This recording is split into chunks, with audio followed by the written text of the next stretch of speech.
শেখ হাসিনার ক্ষমতাকে টিকিয়ে রাখতে চেয়েছিলেন হাসনাত এবং সার্জিস। এখন তারা বড় বিপ্লবী। আপনি গণ অধিকার পরিষদ ছাড়লেন কেন?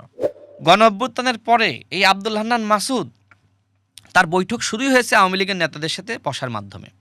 কিন্তু ২৪-এর গণ অভ্যুত্থানে কি এই অনেকগুলো স্টেক হোল্ডারের মধ্যে ডিপ স্টেট একটা stake holder? Doctor Muhammad Yunus যদি অপরাধ করেও থাকে, সমস্ত দায় নাহিদ ইসলামের, সমস্ত দায় আসিফ মাহমুদের। আওয়ামী লীগ কি ফিরবে? শেখ হাসিনা কি ফিরবে? জামাতের আমির ডাক্তার শফিকুর রহমানের সাথে ফ্যাসিস্ট শেখ হাসিনার কথা হয়েছে।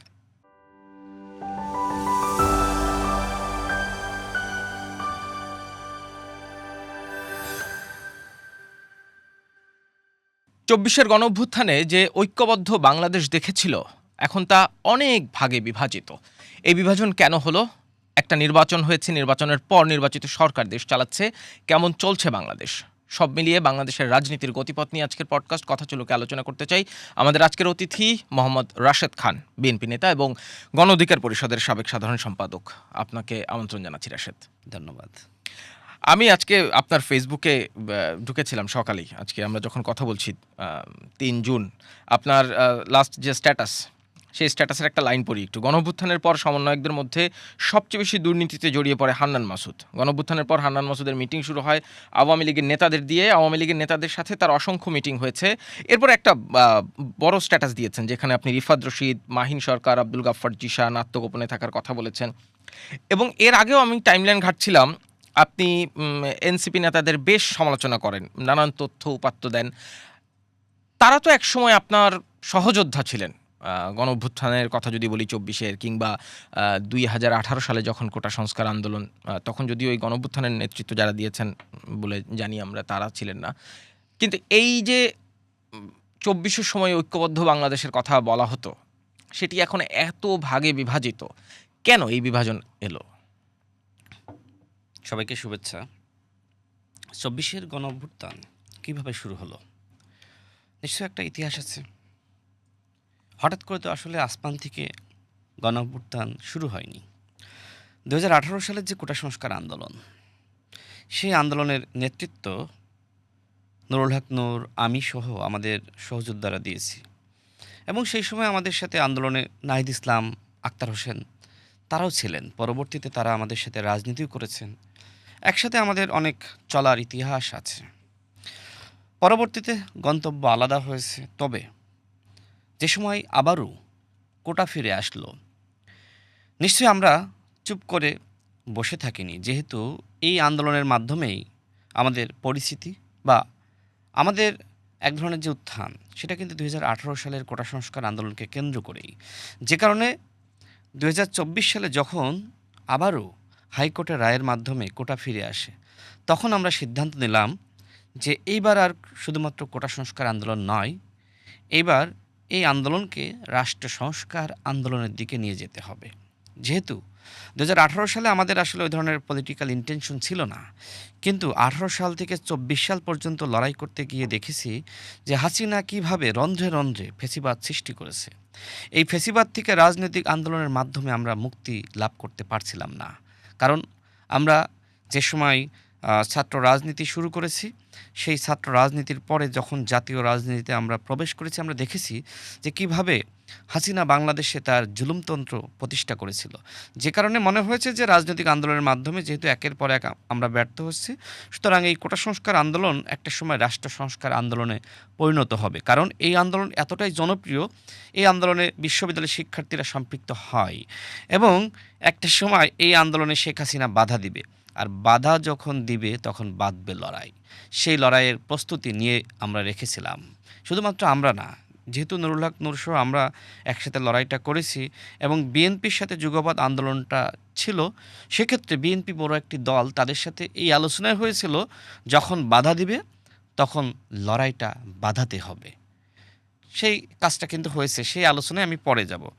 আজকে আপনি যে প্রশ্ন করলেন শুরুতে হান্নান মাসুদকে নিয়ে, দেখেন হান্নান মাসুদকে নিয়ে আমি যে না, হান্নান মাসুদের স্পেসিফিক প্রশ্নটা আমি পরে করব। আমি যেটা মোটা দাগে জানতে চাই, এই বিভাজনটা কেন তৈরি হলো? আচ্ছা, বিভাজনটা তৈরি হলো, মূল কারণটা হলো যে একটা গণ অভ্যুত্থানে অনেক স্টেক হোল্ডার থাকে। আপনি যে সময় অন্যান্য স্টেক হোল্ডারদের বাদ দিবেন আর শুধুমাত্র নিজের স্টেকটা আপনি নেবেন, সে সময় অন্যান্য স্টেক হোল্ডার যারা থাকবে তারা আপনার বিরুদ্ধে যাবে। খুব স্বাভাবিক, যেটা ৭১-এর পরে হয়েছিল।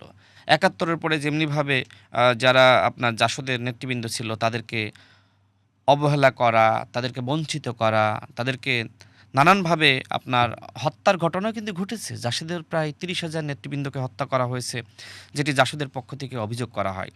ঠিক ২৪শে জুলাই গণঅভ্যুত্থানের পরে আমরা দেখলাম যে যারা বৈষম্য বিরোধী ছাত্র আন্দোলনের নেতারা ছিলেন, তারা কি করলেন? তারা একজন সমন্বয়ক মানে একজন মন্ত্রী। তারা বিভিন্ন দপ্তরে যাচ্ছেন, সচিবরা দাঁড়িয়ে স্যার স্যার বলে তাদেরকে সালাম দিচ্ছে। এরকমও ঘটনা ঘটেছে যে একজন সমন্বয়ক একটা দপ্তরে গেছে, ওই দপ্তরের কর্মকর্তা দাঁড়ায়নি বা ওইভাবে সম্মান করেনি, যে কারণে ওই সমন্বয়ক তাকে ওইখান থেকে সরিয়ে দিয়েছে বা তার প্রতি আপনার ক্ষুব্ধ হয়েছে। নানান ধরনের ঘটনা ঘটেছে। তো যাই হোক, একজন সমন্বয়ক তো একজন মন্ত্রী ছিলেন এবং তারা যে ধরনের অপকর্ম করেছেন সেটা আসলে আমাদের কাছে খুবই খারাপ লেগেছে। ২৪-এর গণঅভ্যুত্থানের যারা আসলে নায়ক ছিল তারা যদি এইভাবে আসলে খলনায়ক হয়ে যায়, সেটা আসলে অত্যন্ত দুঃখজনক। আর ওই যে আমি আগেই বললাম যে বিভিন্ন আপনার যারা স্টেক হোল্ডার ছিল তাদেরকে বঞ্চিত করা, তো সবাই মিলে তো মোটামুটি তাদের উপর ক্ষুব্ধ হয়েছে। আরও বড় বিষয় ছিল যে তারা আসলে বিভিন্ন অপকর্ম, যেমন থানা থেকে হান্নান মাসুদ চাঁদাবাজদেরকে ছাড়িয়ে আনলো, এই ঘটনা ব্যাপকভাবে আলোড়ন সৃষ্টি করে। এমনকি আওয়ামী লীগের একজন সংরক্ষিত মহিলা আসনের এমপির বাসায় গিয়ে কয়েকজন সমন্বয়ক চাঁদাবাজি করে। এছাড়া নানান ধরনের ঘটনা আমরা দেখেছি যে হান্নান মাসুদ তিনি বন্দরের উপদেষ্টা হয়েছেন। বিভিন্ন দপ্তরে সেক্টরে ছাত্র উপদেষ্টা নিয়োগ দেওয়া হয়েছিল। ডিসি নিয়োগ নিয়ে হাসনাত এবং সার্জিস কেলেঙ্কারিতে জড়িয়ে পড়েন। যুগান্তরে সেই সংবাদ প্রকাশিত হয়েছিল।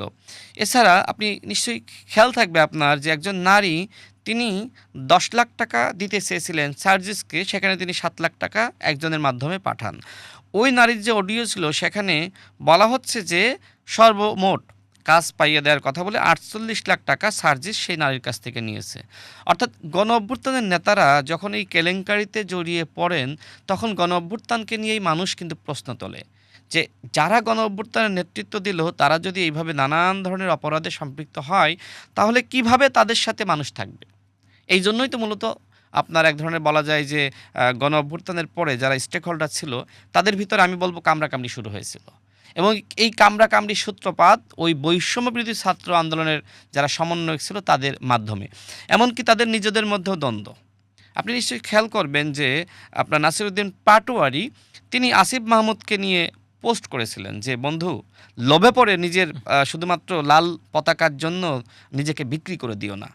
আসিফ মাহমুদকে নিয়ে নাসিরউদ্দিন পাটোয়ারি পোস্ট করেছিল না?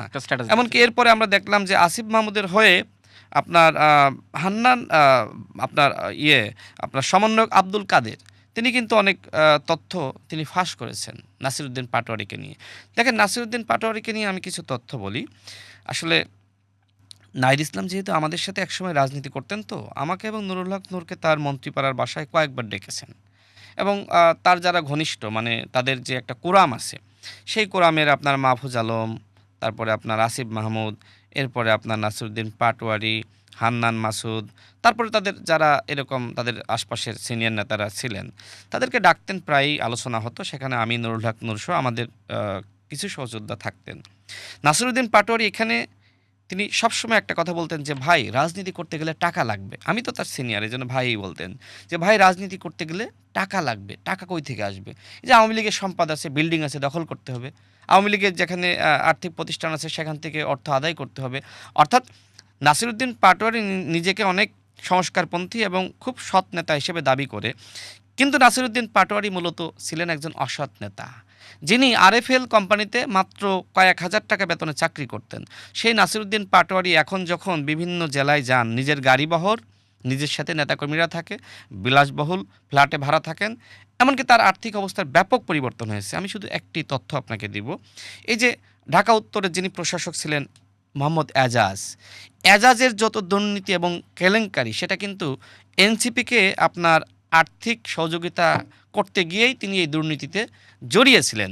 এমনকি এমন ঘটনা ঘটেছিল যে সময় এজাজের পদত্যাগের দাবিতে আমরা আন্দোলন শুরু করি, সেই সময় মোহাম্মদ এজাজ সাহেব আমার একজন ঘনিষ্ঠ সহযোদ্ধা তার কাছে তার একজন আত্মীয়কে পাঠিয়েছিলেন যে ৫০ লাখ টাকা দিবেন তার বিরুদ্ধে যাতে আন্দোলনটা না করি। আমি সেই সময় বলেছিলাম ৫০ লাখ না, ৫০ কোটি টাকা দিলেও মোহাম্মদ এজাজ তার পদত্যাগের দাবিতে যে আন্দোলন হচ্ছে এই আন্দোলন বন্ধ করতে পারবে না। এখন এই এজাজ আসলে কিভাবে প্রশাসক হলো? তাকে আপনি চিনতেন? আমি চিনতাম? কেউ চিনত না। তিনি জাতীয় নাগরিক কমিটির নেতা ছিলেন। এনসিপি হওয়ার আগে যে প্ল্যাটফর্ম তারা গঠন করেছিলেন। এখন এজাজকে নিয়োগ দিল কে? এজাজকে নিয়োগ দিয়েছিল নাসিরউদ্দিন পাটোয়ারি। তার সুপারিশেই আপনার মানে ঢাকা উত্তর সিটি কর্পোরেশনের প্রশাসক করা হয়। এখন এই নাসিরউদ্দিন পাটোয়ারির সাথে ওই যে সংগঠন করতে গিয়ে সম্পর্ক, কে তাকে বেশি সুবিধা বা ফায়দা দিতে পারবে সেটা এজাজ রাজি হয়েছিল, এজাজকে দিয়েছিল। এইভাবে এনসিপির শীর্ষ ১ ডজন নেতা বিভিন্নভাবে দুর্নীতিতে তারা জড়িত হয়েছে। আপনি চাইলে আমি প্রত্যেক নেতার বিরুদ্ধে এরকম বিভিন্ন তথ্য আমি দিতে পারবো। না যাক, আমরা মানে যেহেতু তারা নাই, রাইট টু রিপ্লাই দিতে পারবো না, ফলে খুব স্পেসিফিক তথ্য আলোচনা না করি। আপনি অনেকগুলো স্টেক হোল্ডারের কথা বলছিলেন। একটা কথা খুব শোনা যায় যে ২৪-এর অন্যতম স্টেক হোল্ডার ডিপ স্টেট। জি, ১৮ সালের আন্দোলনের, আপনাদের যে কোটা সংস্কার আন্দোলন, বৈষম্য বিরোধী ছাত্র আন্দোলনের ২৪-এর আন্দোলন, ১৮ সালের সেই আন্দোলনের একটা এক্সটেন্ডেড পার্ট বলা হয়ে থাকে, একটা ধারাবাহিকতা। কিন্তু ২৪-এর গণঅভ্যুত্থানে কি এই অনেকগুলো স্টেক হোল্ডারের মধ্যে ডিপ স্টেট একটা স্টেক হোল্ডার? দেখেন আসলে ডিপ স্টেট বলতে ডিজিএফআই, এনএসআই, এইচবি, সেনাবাহিনী এবং অন্যান্য যে রাষ্ট্রযন্ত্র আছে এমনকি সেটার ফরেন মধ্যে ফোর্সেস। আমলারাও থাকে।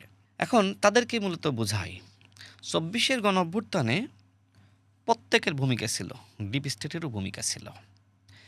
কারোর ভূমিকা যদি আপনার ন্যূনতম কম থাকতো, মনে করেন 1% কম থাকতো, তাহলে হাসিনার পতন হতো না।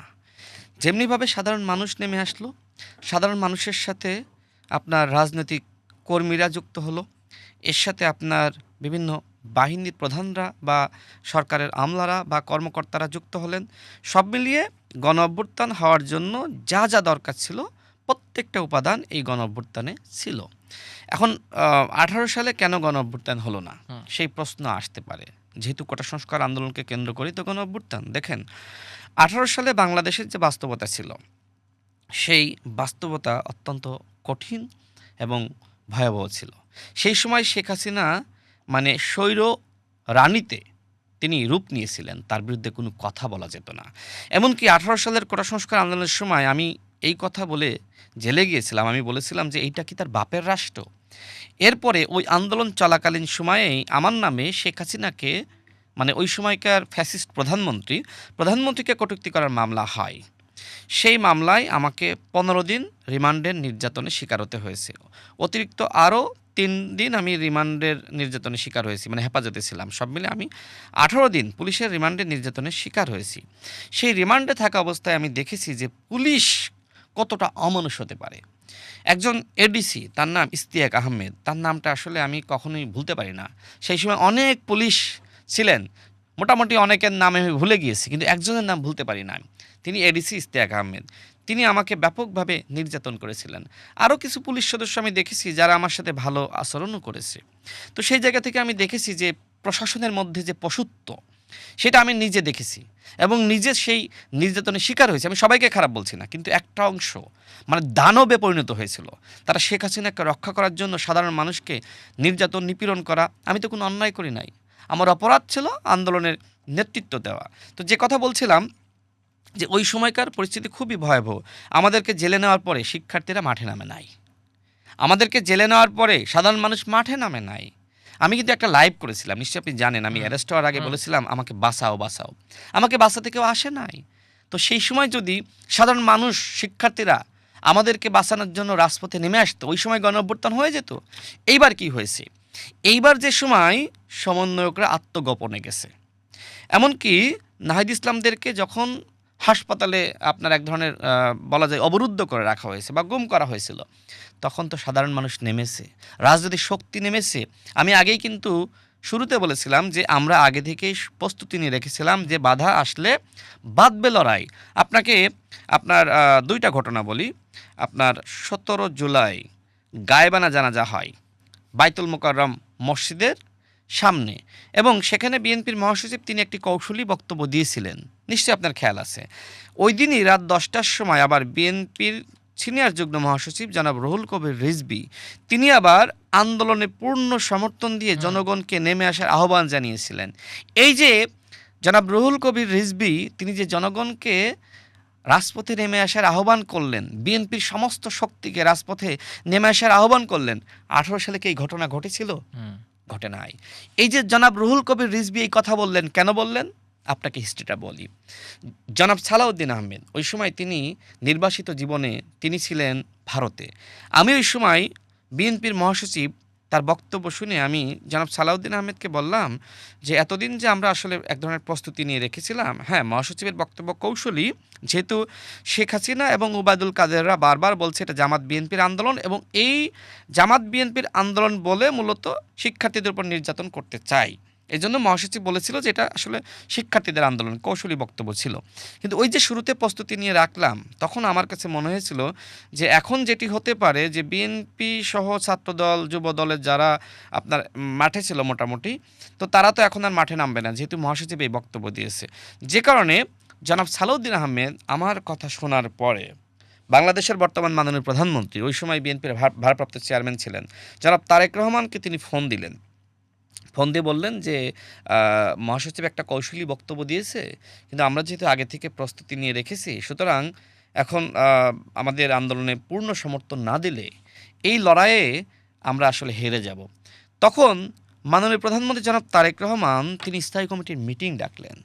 স্থায়ী কমিটির মিটিং ডেকে সিদ্ধান্ত নিলেন যে আগে যে যার মতন যেমন বক্তব্য দিয়েছেন সমস্যা নাই, কিন্তু এখন থেকে সমন্বিতভাবে এই আন্দোলনে বিএনপিকে থাকতে হবে, যেহেতু গতকাল ৬ জন শিক্ষার্থীকে গুলি করে হত্যা করা হয়েছে।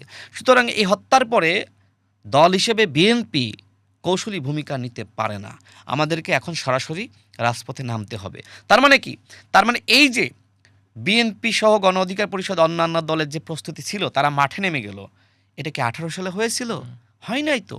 আমরা ওই আন্দোলনের সিনিয়র হওয়ার কারণে ২৪ সালে যে ভূমিকা রাজনৈতিক লিয়াজু আমরা করতে পেরেছি। আমাদের ওই সময় তো কেউ এই ভূমিকা বা এই ধরনের পরামর্শ বা রাজনৈতিক দলগুলোকে সমন্বয় করার জন্য এই ধরনের উদ্যোগ গ্রহণ করে নাই। সুতরাং ১৮ সালে গণঅভ্যুত্থান হওয়ার কোনো প্রেক্ষাপট সুযোগ ছিল না। আর ২৪ সালে যেহেতু আমরা ওই আন্দোলনের সিনিয়র ছিলাম এবং দমনপীড়ন ১৮ সালের পরে আরও বেশি বেড়েছিল, মানুষ ক্ষুব্ধ হয়ে গিয়েছিল, সুতরাং একটা পরিপক্ক অবস্থা গণঅভ্যুত্থান হওয়ার জন্য সৃষ্টি হয়েছিল। ১৮ সালে কেন হয়নি আশা করি আপনি বুঝতে পেরেছেন, আর ২৪ সালে কেন হয়েছে। আপনি তো যে আবার একটু ডিপ স্টেটের প্রসঙ্গে ফিরে যাই। আপনি যে বাহিনীগুলোর কথা বলেছেন এগুলো সবই তো দেশীয় বাহিনী। এই ডিপ স্টেটের অনেক বড় একটা ইঙ্গিত থাকে ফরেন ফোর্সের উপর, বৈদেশিক কোনো শক্তির উপর। সেইটা কি ছিল ২৪-এ?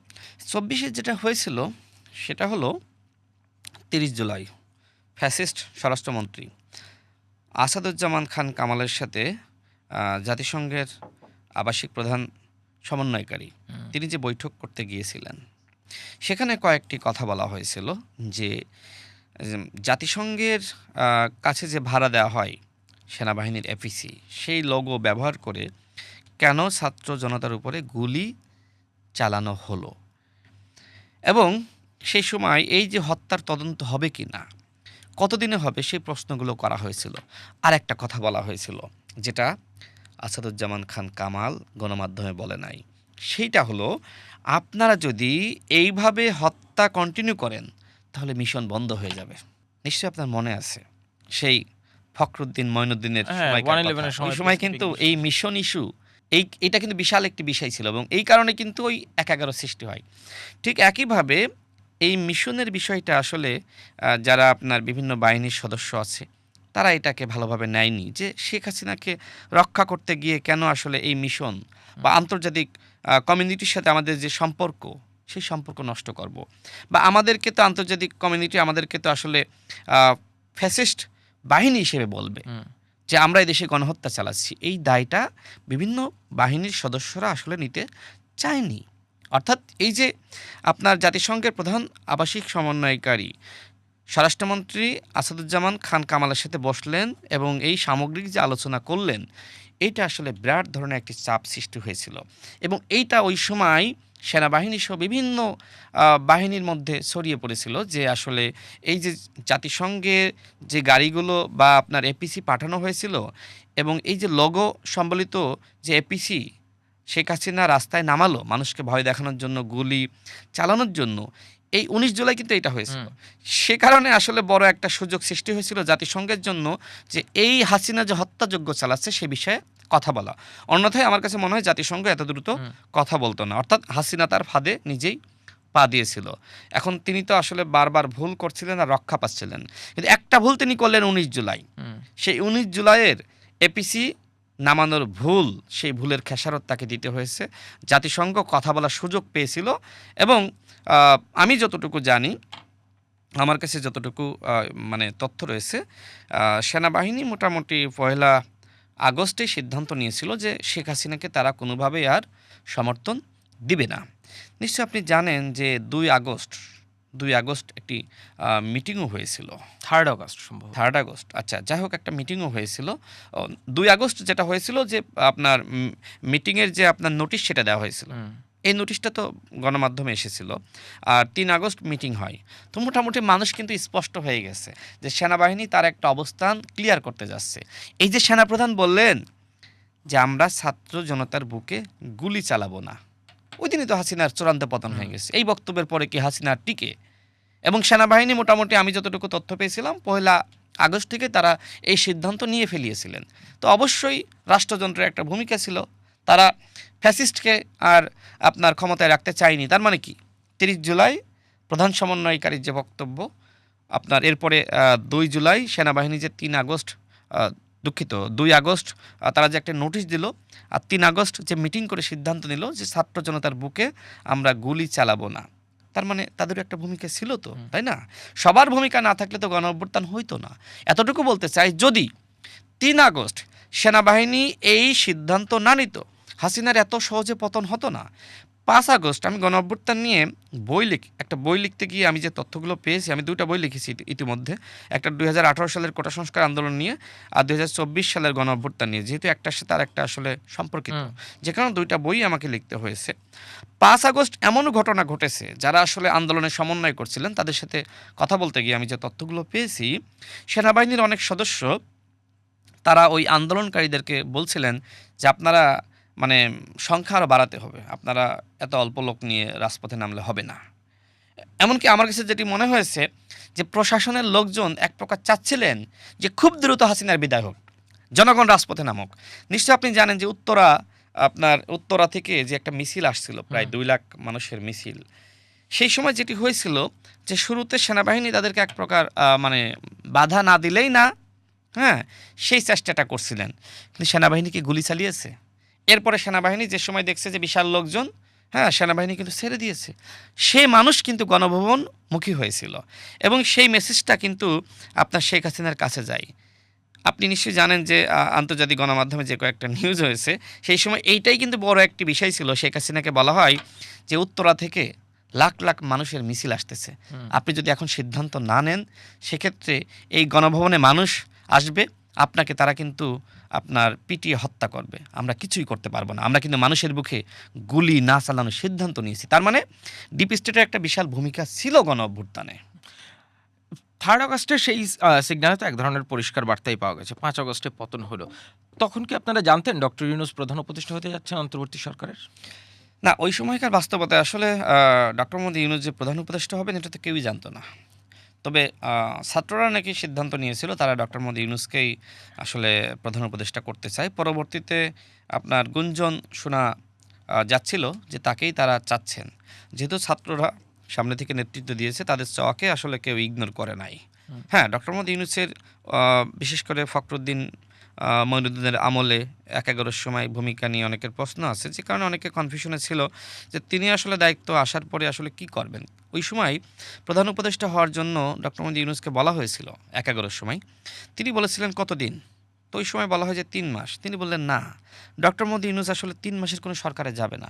এবার একইভাবে তিনি জিজ্ঞেস করেছিলেন কতদিন? তাকে বলা হয়েছিল মোটামুটি ২ বছর বা যত সময় থাকা যায়। এইজন্য তিনি রাজি হয়েছিলেন। ডক্টর মোদি ইউনূস কিন্তু শুরুতে ক্ষমতা ছাড়তে চাচ্ছিলেন না। নিশ্চয়ই আপনার খেয়াল আছে, দেশের বাইরে গিয়ে তিনি বলছিলেন যে বাংলাদেশে শুধুমাত্র একটা দল নির্বাচন চাই। দলের নাম বলে নাই, কিন্তু নির্বাচন বাংলাদেশে বিএনপি ছাড়া কেউ চাচ্ছিল না। নিশ্চয়ই আপনার খেয়াল থাকবে, ওই সময় সার্জিস আলম তিনি পোস্ট করেছিলেন যে ডক্টর মোদি ইউনূসকে ৫ বছর ক্ষমতায় থাকতে হবে। এমনকি জামাতের যারা নেতৃবৃন্দ ছিল, জামাতের সেক্রেটারি জেনারেল, তিনি বলছিলেন যে সংস্কারের আগে কোনো নির্বাচন নয়, পিআর ছাড়া নির্বাচন নয়। নাসিরুদ্দিন পাটোয়ারি বলেছিল ১২ই ফেব্রুয়ারি কোনো নির্বাচন হবে না। অর্থাৎ এনসিপি জামাত যে নির্বাচন আটকাতে চাচ্ছিল, তাদের এই বক্তব্যগুলোই প্রমাণ করে একমাত্র দল নির্বাচনমুখী ছিল, এবং বিএনপির সাথে যারা যুগপৎ আন্দোলনের সারথি গণ অধিকার পরিষদ সহ তারা নির্বাচনমুখী ছিল, বাকিরা নির্বাচন চায়নি। এই জন্য মাঝে মধ্যে মনে হয় যারা নির্বাচন চায়নি তারা এখন এমপি হয়েছে অনেকে। এটা কি বড় তাদের বড় আগের সিদ্ধান্ত ছিল যে তারা গণঅভ্যুত্থান সফল হওয়ার পর নির্বাচন চাইবেন না, কিংবা নির্বাচনের দিকে তাদের আগ্রহ নাই? বাংলাদেশে যে আপনারা গণঅভ্যুত্থান জানতেন হবে, এই ভাবনাটা যেতে তারা আছে, আপনারা কি বুঝতে পেরেছেন? শোনেন, বাংলাদেশে যে গণঅভ্যুত্থান হবে এটা তো কেউ জানতো না। গণঅভ্যুত্থান আল্লাহর একটি রহমত। শেখ হাসিনা যে জুলুম প্রতিষ্ঠা করেছিল, সীমা লঙ্ঘন করেছিলেন, এখন সীমা লঙ্ঘনকারীকে তো আল্লাহ রাখেন না। অর্থাৎ শেখ হাসিনার পতন হয়েছে আল্লাহর তরফ থেকে, আর জনগণ রাজপথে নেমেছে, সকল যন্ত্র রাজপথে নেমেছিল। তো গণঅভ্যুত্থান বাংলাদেশে হবে এইটাই তো আমরা জানতাম না। আর গণঅভ্যুত্থানের পরে যে নির্বাচন তারা বাধা দিবে এইটা কেউ জানতো? গণঅভ্যুত্থান হয়েছে, এরপরে একটি সুষ্ঠু নির্বাচন হবে। নেপালে যেটি হয়েছে ৬ মাসের মাথায় নির্বাচন হলো। বাংলাদেশে ডক্টর মোহাম্মদ ইউনূস কেন ১৮ মাস সময় নিলেন? নেপালে তো প্রধান উপদেষ্টা যেদিন দায়িত্ব নিয়েছেন সেদিনই নির্বাচনের তারিখ ঘোষণা করেছেন। বাংলাদেশে কেন করলেন না? চক্রান্ত ছিল বাংলাদেশে নির্বাচন দিবে না। ওই যে আমি আগেই বললাম, আনলিমিটেড থাকতে চেয়েছিলেন। নির্বাচন মূলত আদায় করে নেওয়া হয়েছে। এখন যদি কেউ বলে যে ডক্টর মোহাম্মদ ইউনূস এমনি এমনি নির্বাচন দিয়েছেন, তিনি খুব ভালো মানুষ, না। ডক্টর মোহাম্মদ ইউনূস নির্বাচনই দিতে চাননি। নির্বাচনের নামটা শুনতেই তার ভালো লাগতো না, এবং যে দল নির্বাচন চাইতো তিনি সেই দলের বিরুদ্ধে বলতেন। ওই যে দেশের বাইরে গিয়ে বললেন না যে একটি দল ছাড়া কেউ নির্বাচন চায় না, প্রধান উপদেষ্টার জায়গা থেকে এই কথা বলা যায়? নির্বাচন তো সংস্কারের অন্যতম উপাদান। আর নির্বাচন আপনি চান না, তাহলে কি চান আপনি? আপনি চান ৫ বছর ক্ষমতায় থাকতে? আপনারা চেষ্টা করেছিলেন, অর্থাৎ সার্জিস আলমরা চেষ্টা করেছিল কিভাবে আসলে ৫ বছর ক্ষমতা কন্টিনিউ করা যায়, এবং ৫ বছরের মধ্যে বিএনপিকে গণঅভ্যুত্থান বিরোধী, সংস্কার বিরোধী, বিএনপি চাঁদাবাজের দল, নানানভাবে বিএনপিকে বিতর্ক করার চেষ্টা করেছিল। অর্থাৎ আওয়ামী লীগের পতন হয়েছে গণঅভ্যুত্থানের পরে। এই সার্জিস আলমরা তারা চেয়েছিলেন যে বিএনপিরও এক ধরনের বলা যায় দলটা ভ্যানিশ হয়ে যাক, বিএনপির নেতৃবৃন্দ তারা আমাদের সাথে যুক্ত হোক। আহ্বান করছিলেন যে আপনারা যারা বিএনপির আছেন, অন্যান্য দলের আছেন, আসেন আমাদের সাথে রাজনীতি করেন। রাষ্ট্র ক্ষমতা ব্যবহার করে তারা যে দলটা গঠন করলো, নিশ্চয়ই আপনি প্রশ্ন করবেন কিনা জানি না, আমি উত্তর দিই। শোনেন, এনসিপি যে দলটা গঠিত হয়েছে, এই দলটা কিভাবে গঠিত হয়েছে? এটা তো ডক্টর মোহাম্মদ ইউনূসের দল। ডক্টর মোহাম্মদ ইউনূস এই দলের পৃষ্ঠপোষক। তিনি বিভিন্ন সময় এই দলের প্রতি তার আশীর্বাদ ব্যক্ত করেছেন, করেন নাই? তিনি নির্বাচনের ঠিক কিছুদিন আগেই বললেন যে এই তরুণদের অনেকে মন্ত্রী হবে। কিভাবে মন্ত্রী হবে দল না গঠন করলে, এবং কিভাবে মন্ত্রী হবে ক্ষমতায় না গেলে? তো ডক্টর মোহাম্মদ ইউনূস আসলে আরেকটা কথা বলেছিলেন তিনি, সেটা হলো পুরাতনরা যদি ক্ষমতায় আসে আগের ব্যবস্থা ফিরে আসবে। বলেন নাই? বলেছেন তো। পুরাতন দল মানে কি? বিএনপি। বিএনপি ক্ষমতায় না আসুক, এইটা ডক্টর মোহাম্মদ ইউনূস চেয়েছিলেন। তিনি চেয়েছিলেন যে এনসিপির নেতৃত্বে জামাত থাকুক, এবং এনসিপি জামাত ক্ষমতায় আসুক, আর বিএনপি অপোজিশনে যাক। এইটা ছিল ডক্টর মোহাম্মদ ইউনূসের চাওয়া। আওয়ামী লীগ নাই, পতন হইল, বিএনপিকেও এক ধরনের ডিসকার্ড করার চেষ্টা, এটা কি তাহলে সেই যে 111-এর সময় আমরা শুনতাম -2 ফর্মুলা, সেইটার একটা বাস্তবায়নের প্রচেষ্টা? -1 তো জনগণই করেছে, আর বিএনপিকে আসলে আপনার -2-র মধ্যে যদি ধরেন, তাহলে বিএনপিকেও আসলে নানানভাবে কিভাবে আসলে জনগণের মানে বিরুদ্ধের একটা শক্তি হিসেবে প্রমাণ করা যায়, সেটা ডক্টর মোহাম্মদ ইউনূস করেছেন, কিন্তু পারেননি, কারণ বিএনপি জনগণের দল। আমি যে কথা বলছিলাম, দেখেন, না না, পারে নাই সেটা তো ধরেন এখন পরিষ্কার, বিএনপি ক্ষমতায় এসে ভোটে।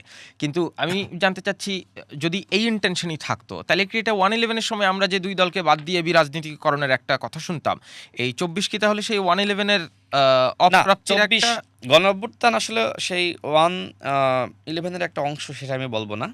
কিন্তু গণঅভ্যুত্থান হওয়ার পরে আওয়ামী লীগের তো পতন হয়েছে গণঅভ্যুত্থানের মধ্য দিয়ে। এখন যাদের স্বপ্ন ছিল যে দুইটা দল ভ্যানিশ হয়ে যায়, সেই কুশীলবরা তারা মনে করলেন জনগণ যেহেতু একটা দলের ভ্যানিশ করেছে, এখন বিএনপির পালা, আমরা এখন ডক্টর মোহাম্মদ ইউনূসের মাধ্যমে বিএনপির ভ্যানিশ করব। এই কুশীলব কারা? এই কুশীলব কিছু আছেন, প্রায়ই দেখেন যে জুলকার নাইন সায়ের ভাই তিনি লেখালেখি করেন। আমি তাদের নাম নিতে চাই না। এই কুশীলবরা একাগ্র সময় চেষ্টা করেছেন এবং আমি মনে করি যে কয়েকজন উপদেষ্টাও ছিলেন, নাম না বলি, তারাও সেই কুশীলবদের অংশ। দেখেন অন্তর্বর্তীকালীন সরকারের উপদেষ্টারা ৩ ভাগে বিভক্ত ছিল। এক ভাগ নির্বাচন চেয়েছিলেন এবং যারা নির্বাচন চেয়েছিলেন আমি তাদের নাম বলতে পারি। জনাব আসিফ নজরুল, এরপরে ওয়াহিদউদ্দিন মাহমুদ আর সালেউদ্দিন আহমেদ। মোটামুটি এই ৩ জন উপদেষ্টা অত্যন্ত নির্বাচনমুখী ছিলেন। আর নির্বাচন বিরোধী ছিলেন কয়েকজন উপদেষ্টা। তাদের নাম আমি আগে বলেছি, আজকে আর বলব না। সেই উপদেষ্টারাই মূলত আসলে নির্বাচন চাননি। তারা মোটামুটি কেউ না, আপনি জামাতের সমর্থনে আপনি ৩ ভাগ যেহেতু উপদেষ্টা হয়েছিলেন। ৩ ভাগ যদি বললেন, মানে বলেছেন, আপনি আগেও বলেছেন, একটু ভাগটা একটু পরিষ্কার করে বলেন আমাদের আচ্ছা, দর্শকদের জন্য। তো একটা ভাগ তো নির্বাচন চেয়েছিল, যেটা ৩ জনের নাম বললাম। আর একটা ভাগ যাদেরকে আসলে জামাতের পরামর্শে নিয়োগ দেওয়া হয়েছিল আমার কাছে মনে হয়, এবং এনসিপি নিয়োগ দিয়েছিল, তারা আসলে মানে মানে চায়নি নির্বাচনটা চায়নি। আর একটা ভাগ নিরামিষ ছিলেন, নির্বাচন হইলেও হয় সমস্যা নেই, না হলেও সমস্যা নেই। যেমন আমাদের এই যে ফরদ মজহারের সহধর্মিনী, এরপরে আপনার এই যে আমাদের আরও কিছু ছিলেন, তারা আসলে নির্বাচন হইলেও সমস্যা নেই, না হলেও সমস্যা নেই। তারা চুপচাপ থাকতেন, মানে আমলার মতন। মানে নির্বাচন চাননি কারা? না, নির্বাচন কারা চাননি সে বিষয়ে আমি আর আজকে বলবো না। ওই কেন চাননি? মানে তাদের ইন্টেনশন কি ছিল?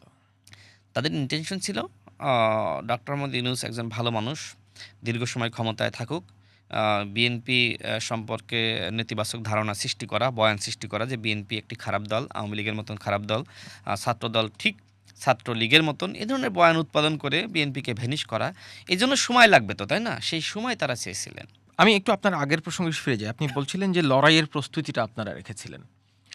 আমার একটা ভিডিওর কথা মনে পড়ে, একটা বার্তার কথা মনে পড়ে। আমি যদি ভুল না করি, নাহিদ ইসলামের বরাত দিয়ে খবরটি প্রকাশিত হয়েছিল যে তাদের সশস্ত্র বিপ্লবের প্রস্তুতি ছিল, এবং আম আসিফ মাহমুদ ভূঁইয়াও সম্ভবত এই কথাটি বলেছিলেন, এবং নাহিদ ইসলাম একটি ভিডিও বার্তাও রেকর্ড করে রেখেছিলেন। আপনার এই লড়াইয়ের প্রস্তুতি যেটি আপনি বলছেন, আর যে সেই সশস্ত্র বিপ্লবের প্রস্তুতির কথা আমরা শুনেছি, এই দুটা কি এক?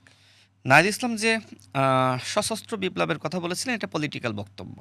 এ ধরনের কোনো প্রস্তুতি আসলে তাদের ছিল না, আমাদেরও ছিল না। রাজনৈতিক প্রতিরোধ গড়ে তোলার প্রস্তুতি আমাদের ছিল, সেটা রাজনৈতিক সিদ্ধান্ত ছিল, সেটা নাহিদ ইসলামের সাথে যোগাযোগ ছিল। দেখেন 18 জুলাই আসিফ মাহমুদের একজন বন্ধু, সহযোদ্ধা, তার নাম আহনাব সাইদ খান। আসিফ মাহমুদের সাথে তো আমার খুবই চমৎকার সম্পর্ক ছিল, এবং বলা যায় যে তিনিও স্বীকার করতে বাধ্য হবেন তার যে ছাত্র রাজনীতির উত্থান সেটা আমার হাত ধরেই। আমার সাথে খুবই ঘনিষ্ঠ ছিলেন, এবং আহনাব সাইদ খান আসিফ মাহমুদের বন্ধু, তার বাসা কিশোরগঞ্জে। তো আমি ওই আন্দোলন চলাকালীন সময়ে আমি আসিফ মাহমুদকে একদিন বললাম যে, আসিফ মাহমুদ, তোমরা যেহেতু আমাদের জুনিয়র, একসময় আমাদের সাথে ছাত্র রাজনীতি করেছো, আন্দোলনের সহযোগিতা লাগলে জানিও। এরপরে তিনি বললেন যে, ভাই সবসময় তো আসলে আমি নানান জায়গায় থাকি, অনেক সময় ফোনও ধরতে পারি না, আপনার যত পরামর্শ আছে সব আহনাব সাইদ খানের কাছে দিয়েন। এবং আমি বললাম কোনো সহযোগিতা লাগলে জানিয়ে, বললো আহনাব সাইদ খান যোগাযোগ করবে। এরপর আহনাব সাইদ খান আমার সাথে যোগাযোগ তিনি করলেন, সম্ভবত 17 জুলাই বা 18 জুলাই। তো আপনার 18 জুলাই সম্ভবত বিকালবেলা তিনি আমাকে বললেন যে, ভাই যেভাবে শেখ হাসিনা হত্যা শুরু করেছে, 17 জুলাই 18 জুলাই কিন্তু ব্যাপকভাবে হত্যা শুরু করেছিলেন। তো ঠিক বিকালবেলা বা সন্ধ্যার আগ মুহূর্তে তিনি আমাকে বললেন যে, ভাই বিএনপিকে বলেন যে তারা যাতে রাজপথে নেমে যায়। তো বিএনপির সাথে আমার একটা ভালো কমিউনিকেশন ছিল, বা বিএনপির শীর্ষ নেতৃবৃন্দের সাথে সম্পর্ক, এটা আমি তাদের জানিয়েছিলাম যে আমার সাথে সবারই যোগাযোগ আছে, সহযোগিতা লাগলে জানিয়ে সকল ধরনের পলিটিক্যাল এবং অন্যান্য সহযোগিতা করা যাবে। এটা আসিফকে বলেছিলাম, আখতার হোসেনকে বলেছিলাম, এবং অন্যান্যরা জানতো, যেহেতু বিএনপির সাথে যুগপৎ আন্দোলন করি, সম্পর্ক থাকলে তো বোঝা যায়। সেই জায়গায় আহনাব সাইদ খান আমাকে বললেন, বিএনপি সহ সবাইকে নেমে যেতে বলেন। তা আমি বললাম যে, এটা কি তোমার চাওয়া না ওদের সবার চাওয়া? আসিফ কি বলে? বললো, এটা আমাদের সবার চাওয়া, কথা বলেছি, এখন আর উপায় নেই। তখন আমি বললাম যে, তোমরা যদি এক দফার ঘোষণা দিতে পারো তাহলে বিএনপিকে আমি বলতে পারি, অন্যথায় বিএনপি একটা বড় দল, তারা তো শুধুমাত্র কোটা সংস্কার আন্দোলন তো তাদের সাথে যায় না, এটা তো রাজনৈতিক আন্দোলন হলে বিএনপি এটাতে শক্তি যোগাতে পারে। তখন আহনাব সাইদ খান বললেন যে, অবশ্যই এক দফার ঘোষণা হবে। আমি বলছি যে, সত্য তো? তো সে বলল, হ্যাঁ, আপনি আস্থা বিশ্বাস রাখেন। তো আমি সেই সময় বিএনপির স্থায়ী কমিটির সদস্য এবং ভারতে নির্বাসিত ছিলেন জনাব সালাউদ্দিন আহমেদকে বললাম যে ছাত্রদের সাথে আমার কথা হয়েছে, তারা শীঘ্রই এক দফার ঘোষণা দিবে, আপনি সবাইকে নামিয়ে দেন, বিএনপি সহ অন্যান্য দল যারা আছে সবাইকে নামিয়ে দেন।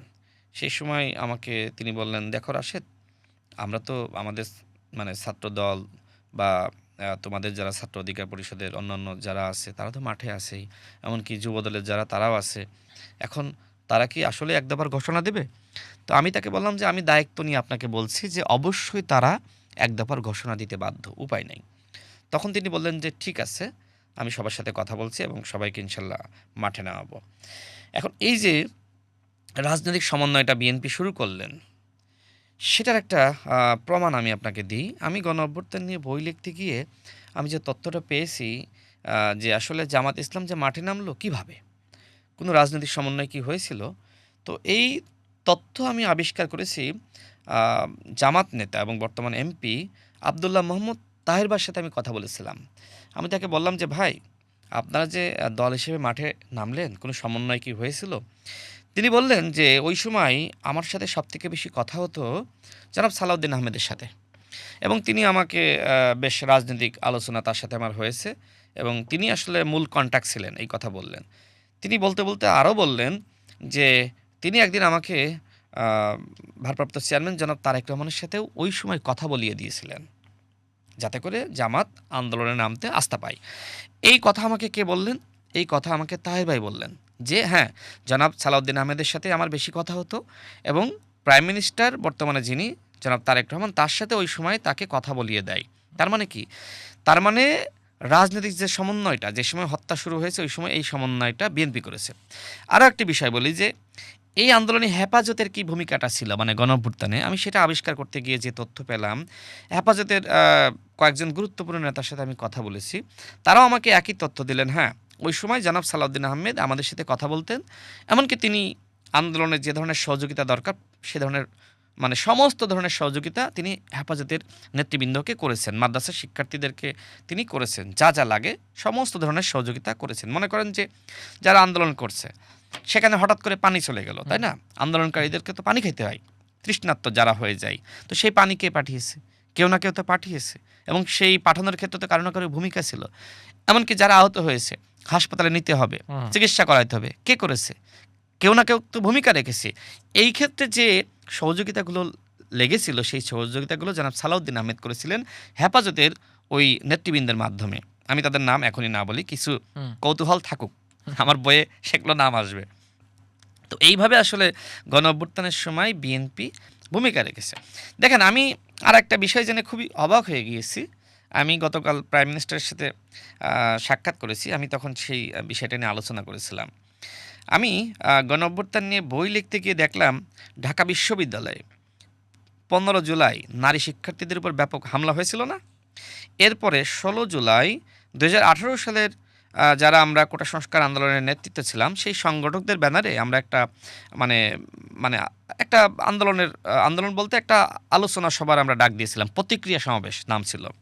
তো সেই সমাবেশে জাতীয় নেতৃত্বের জায়গায় যারা ছিলেন সবাই মোটামুটি ছিলেন। মান্না ভাই ছিলেন, এমনকি আমি ঢাকা বিশ্ববিদ্যালয়ের কয়েকজন শিক্ষককে আমি নিজেই দাওয়াত দিয়েছিলাম।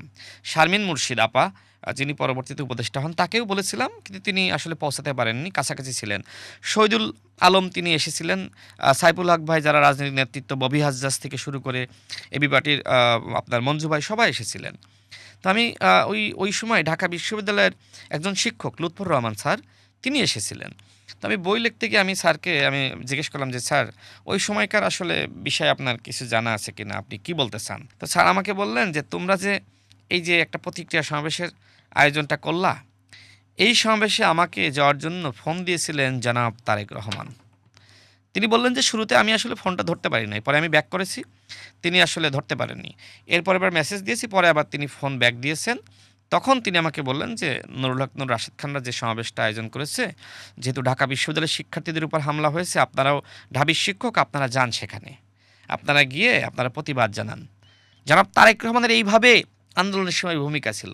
আরেকটা কথা বলি, সেটা হলো যে ৫ আগস্ট বর্তমানে যিনি আপনার ঢাকা বিশ্ববিদ্যালয়ের উপাচার্য হয়েছেন, তো তারা কিভাবে আসলে রাজপথে নামলো। তো তার সাথে আমি কথা বলছিলাম, তিনি বললেন যে জনাব সালাউদ্দিন আহমেদের সাথে তার প্রায়ই কথা হতো। এই যে আপনার ৫ আগস্ট তারা কিন্তু প্রথম ঢাকা বিশ্ববিদ্যালয়ের এই শিক্ষকরা যারা আপনার বিএনপিপন্থী শিক্ষক ছিল, তাদের নেতৃত্বেই কিন্তু প্রথম কারফিউ ভাঙা হয়। এই ইতিহাস কিন্তু অনেকে জানে না, কারণ সেই সময় তো আসলে মিডিয়া ছিল না। পুলিশ তাদেরকে অনেক বাধা দিয়েছিল। ওই সময় ঢাকা বিশ্ববিদ্যালয়ে যিনি বর্তমান আপনার উপাচার্য স্যার ওই সময় বলেছিলেন যে এটা আমাদের বিশ্ববিদ্যালয়, আমরা আন্দোলন করব, আপনারা পুলিশ, আপনারা কেন বিশ্ববিদ্যালয়ের ভিতরে এসেছেন। কারফিউ কিন্তু বিএনপিপন্থী শিক্ষকরা তারা ভেঙেছিলেন। আজকে অনেকে প্রশ্ন তোলে যে বিএনপিপন্থী শিক্ষককে বিএনপি ঢাকা বিশ্ববিদ্যালয়ের উপাচার্য বানিয়েছেন, গণ অভ্যুত্থানে যে শিক্ষক কারফিউ ভাঙলেন তাকে উপাচার্য বানাবে, নাকি ওই যে ৩১ পৃষ্ঠার ভিসি গণ অভ্যুত্থানের সময় যিনি আসলে দেশের বাইরে ছিলেন বা দেশে থাকলে ঘরের মধ্যে ছিলেন তাকে ভিসি বানাবে? আপনি বলেন। যারা গণ অভ্যুত্থানে ভূমিকা রেখেছে তারাই তো রাষ্ট্র পরিচালনা করবে। এই উবাইদুর রহমান ছাড়রা গণ অভ্যুত্থানের সময় কারফিউ ভেঙেছিলেন, তাদেরকে যদি আপনি পুরস্কৃত না করে বিএনপিপন্থী শিক্ষক হিসেবে ট্যাগিং করে তাদের ওই অবদানকে খাটো করেন, তাহলে ভবিষ্যতে যদি কখনো আবার সংকট নেমে আসে কোনো শিক্ষক কি মাঠে নামবে? মাঠে নামবে না। সুতরাং বিএনপির যাকে যেখানে বসানো হয়েছে প্রত্যেকের গণ অভ্যুত্থানের ভূমিকা আছে। বরং যে কাজটা অন্তর্বর্তীকালীন সরকারের সময় হয়েছিল সেই কাজটা অত্যন্ত নিন্দনীয়। যারা অতীতে ছাত্রদল করেছে বা বিএনপিপন্থী ছিল, আমলারা বা বিভিন্ন বিশ্ববিদ্যালয়ের শিক্ষক, তাদেরকে আপনার বিভিন্নভাবে বঞ্চিত করা হয়েছিল। আর জামাতপন্থী যারা ছিল তাদেরকে বিভিন্ন জায়গায় বসানো হয়েছিল। আচ্ছা, আমি ওই হিস্ট্রি বলতে গিয়ে আর কয়েকটা কথা বলতে ভুলে গিয়েছি। দেখেন ৩১ জুলাইয়ের আগে আপনি দেখবেন যে ৩০ জুলাই পর্যন্ত মোটামুটি মনে হচ্ছে যে আন্দোলন হাসিনার কন্ট্রোলে চলে গেছে। মানে হাসিনা না চাইলে আর আন্দোলনটা হবে না, মানে আর ওইভাবে রাজপথে কেউ নামতেছে না। সমন্বয়করা আপনার পুলিশের হেফাজতে, এসআরডিবি হেফাজতে, এবং মানুষ এক ধরনের ভয়ের মধ্যে আছে।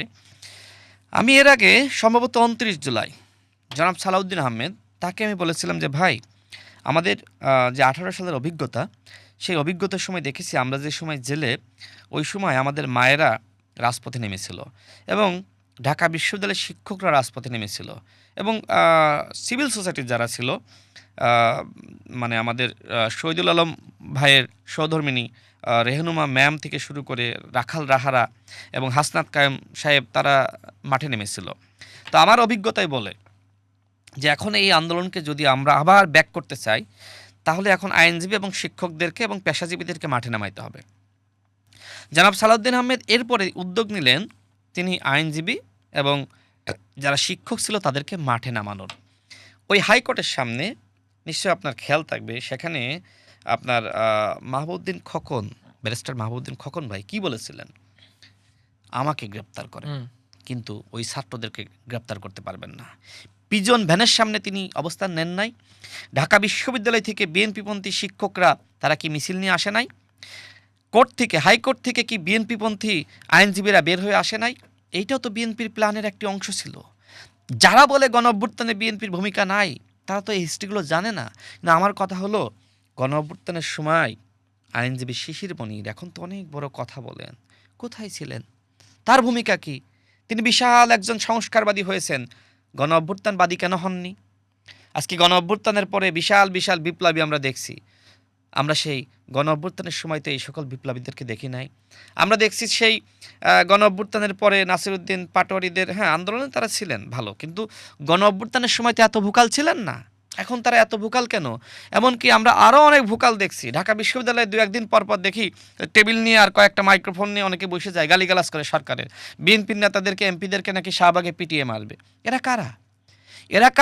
এরা হলো পেইড এজেন্ট। এখন রাষ্ট্রকে বিশৃঙ্খলা করার জন্য এরা বিশাল বিশাল বিপ্লবী হয়েছে, এরা বিএনপির বিরুদ্ধে কথা বলছে। এরা তো হাসিনার বিরুদ্ধে কথা বলে নাই, সেই সময় লুঙ্গির তলে ছিল, আর এখন বড় বড় বিপ্লবী হয়েছে। আমরা যে সময় 18 সালে কোটা সংস্কার আন্দোলন করেছি, এরপরে ক্যাম্পাসে অসংখ্য আন্দোলন সংগ্রাম করেছি, বর্তমানে ডাকসুর যিনি ভিপি, জিএস, তারা তো বিশ্ববিদ্যালয়ের ছাত্র ছিলেন। তারা কোথায় ছিলেন সেই সময়? তারা তো ছাত্রলীগে ছিলেন, এখন বড় বড় বিপ্লবী হয়েছেন। আমি জানি না কেন আসলে শিক্ষার্থীরা এই ছাত্রলীগের নেতাদেরকে ডাকসুর ভিপি জিএস বানাইলো, মানে কেন বানাইলো? এটা তো ছাত্রলীগের নেতা ছিল, ছাত্রলীগের সাথেই ছিল। আব্দুল কাদের তো গণ অভ্যুত্থানে বিশাল ভূমিকা, 9 দফার তিনি ঘোষক ছিলেন। এই ছেলে যে সময় ডাকসুর ভিপি হইল না, তখন আমি অবাক হয়ে গিয়েছি যে প্রকৃত বিপ্লবীরা কখনোই আসলে ক্ষমতার স্বাদ তারা নিতে পারে না। আপনি বরং অনেক বরং ঘটনা সূত্রে যারা বিপ্লবী হয়েছে, ঘটনা সূত্রে যারা নায়ক হয়েছে, তারা এখন বড় বড় নেতা। আমি দুইজন ব্যক্তির কথা বলি, শোনেন। যে সময় নাহিদ ইসলাম, আসিফ মাহমুদ এবং আবু বাকের মজুমদার এবং নুসরাত তাবাসসুম তারা পুলিশের বা ডিবি হেফাজতে, সেই সময় আরও দুজনকে ডিবি হেফাজতে নেওয়া হয়। এটা আসলে এক ধরনের পরিকল্পিতভাবে। সে দুজনকে, সেই দুজন হাসনাত এবং সার্জিস, তারা কিন্তু মোটামুটি ডিজিএফআই বা হাসিনার কন্ট্রোলেই ছিলেন এবং এটা আগে থেকে। দেখেন 19 জুলাই এই যে সরকারের আপনার মন্ত্রীদের সাথে হাসনাত এবং সার্জিসের বৈঠক, কেন এই বৈঠক আসিফ এবং নাহিদের সাথে না? কারণ আসিফ এবং নাহিদ তারা গণ অভ্যুত্থানের প্রকৃত নেতা ছিলেন এবং হাসনাত এবং সার্জিস তারা কোটা সংস্কার আন্দোলন চেয়েছিলেন, কিন্তু তারা গণ অভ্যুত্থানের নেতা না।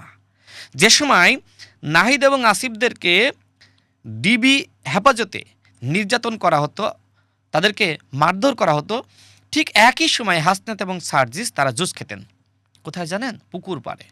পুকুর পাড়ে ঘুরতেন ফিরতেন, তারা বাতাস খাইতেন, পাখি দেখতেন। আর নাহিদ আসিফদেরকে রুমের মধ্যে বন্দি করে রাখা হতো। এই যে গণ অভ্যুত্থানের সময় এই ঘটনাগুলো ঘটেছে, এই প্রকৃত ঘটনা কিন্তু আসিফ মাহমুদের বইয়ে কিন্তু আসে নাই। আসিফ মাহমুদকে আপনিও একদিন আপনার এই শোতে আনবেন, এনে জিজ্ঞেস করবেন যে রাশেদ খান তো এই কথা বলেছিল, এটা কি মিথ্যা নাকি সত্য? আমি চ্যালেঞ্জ করে বলতে পারি, আসিফ মাহমুদ গণ অভ্যুত্থানের একজন প্রকৃত নেতা হিসেবে তিনি অস্বীকার যেতে পারবেন না। তিনি হয়তো আপনার প্রশ্ন অ্যাভয়েড করবে। নিয়ে আসেন তাকে আপনি। তার মানে কি? তার মানে হাসনাত এবং সার্জিস তারা শেখ হাসিনাকে তারা রক্ষা করতে চেয়েছিলেন, শেখ হাসিনার ক্ষমতাকে টিকিয়ে রাখতে চেয়েছিলেন হাসনাত এবং সার্জিস। এখন তারা বড় বিপ্লবী, তারা মূলত ঘটনাচক্রে তারা গণ অভ্যুত্থানের নেতা হয়ে গেছে, কিন্তু প্রকৃতপক্ষে হাসনাত এবং সার্জিস গণ অভ্যুত্থানের প্রকৃত নেতা নয়। গণ অভ্যুত্থানের প্রকৃত নেতা যারা শহীদ হয়েছে, যারা গণ অভ্যুত্থানের প্রকৃতপক্ষে হাসিনার পতন চেয়েছে, এবং গণ অভ্যুত্থানের প্রকৃত নেতা অবশ্যই আসিফ, নাহিদ, আমি তাদেরকে অবশ্যই বলবো গণ অভ্যুত্থানের প্রকৃত নেতা। হ্যাঁ, গণ অভ্যুত্থানের পরে অন্তর্বর্তীকালীন সরকার গঠিত হওয়ার পরে তাদের নানা বিতর্ক আছে, যে বিতর্ক শেখ মুজিবকে নিয়েও আছে, কিন্তু দেশ স্বাধীন হওয়ার আগ পর্যন্ত তো শেখ মুজিবের একটা ভালো আপনার ভূমিকা ছিল, এটা তো স্বীকার করতে হবে। দেশ স্বাধীন হওয়ার পরে তিনি বিতর্কিত হয়ে গেছেন। এই জন্য আমি মানে গণ অভ্যুত্থানের সময়কার নায়কদের ভূমিকা একভাবে দেখি, আর পরে তারা যে বিতর্ক বা দুর্নীতিতে জড়িয়ে পড়েছে সেটাকে আমি আরেকভাবে দেখি, ঠিক শেখ মুজিবের মতন। শেখ মুজিব 71-এর আগ পর্যন্ত নায়ক ছিলেন, 71-এর পরে তিনি আসলে খলনায়ক হয়ে গিয়েছিলেন। আমি একটু ৭১ প্রসঙ্গে আসবো, কিন্তু এই যে ৫ই আগস্টের পর যে বিভাজন তৈরি হলো, আপনি যে সামগ্রিক বর্ণনা দিলেন, এইটার মূল কারণ কি স্বার্থ শুধু নাকি আদর্শ? আপনি শুরুতে যে প্রশ্ন করেছিলেন সেটার উত্তর কিন্তু এখনো চাননি, আমি সেই উত্তরটা দিই। হ্যাঁ, না, আমি নোট রেখেছি, ওটা আমি জিজ্ঞেস করবো আপনার এই কথা প্রসঙ্গে আপনাকে। আমি আপনার এই উত্তরটা পরে দিব, আগে এটা শেষ করি। শোনেন, আমি আজকে ফেসবুকে যে পোস্টটা করেছি যে গণ অভ্যুত্থানের পরে সমন্বয়কদের মধ্যে সবথেকে বেশি দুর্নীতিতে জড়িয়েছে হান্নান মাসুদ, এবং আমি একজন রাজসাক্ষীর বক্তব্য মূলত তুলে ধরেছি, যেহেতু আমাকে অনেক ফলো করে, ফ্যান ফলোয়ার আছে, যে কারণে আমি এটা প্রকাশ করেছি। দেখেন আমার পোস্ট তিনি শেয়ার করেছেন আব্দুল গাফফার নামে একজন। হ্যাঁ, যদি আপনাকে দেখাই, মানে দেখা যায়, আমি দেখেছি। আমি আব্দুল গাফফার এখানে কি লিখেছেন, এবং এই আব্দুল গাফফার জিসান কে আসলে, নিশ্চয়ই আপনার ভিতরে কৌতূহল আছে। এই যে আমরা তিনজনকে সবসময় দেখতাম যে তিনজন তারা আসলে আত্মগোপনে থেকে তারা গণ অভ্যুত্থানের নেতৃত্ব দিচ্ছেন, রিফাত রশিদ, হান্নান মাসুদ আর একজন মাহিন সরকার। সেই ভিডিও আপনিও দেখেছেন। যে ছেলেটা পিছন থেকে ভিডিও করে দিচ্ছেন, ছবি তুলে দিচ্ছেন, আমি আর আপনি এই শোতে কথা বলছি, ক্যামেরাম্যান আছে না সামনে, ঠিক উনি ওই ভূমিকা রেখেছিলেন। ওই সময়কার বাস্তবতায় এটা অত্যন্ত গুরুত্বপূর্ণ ভূমিকা।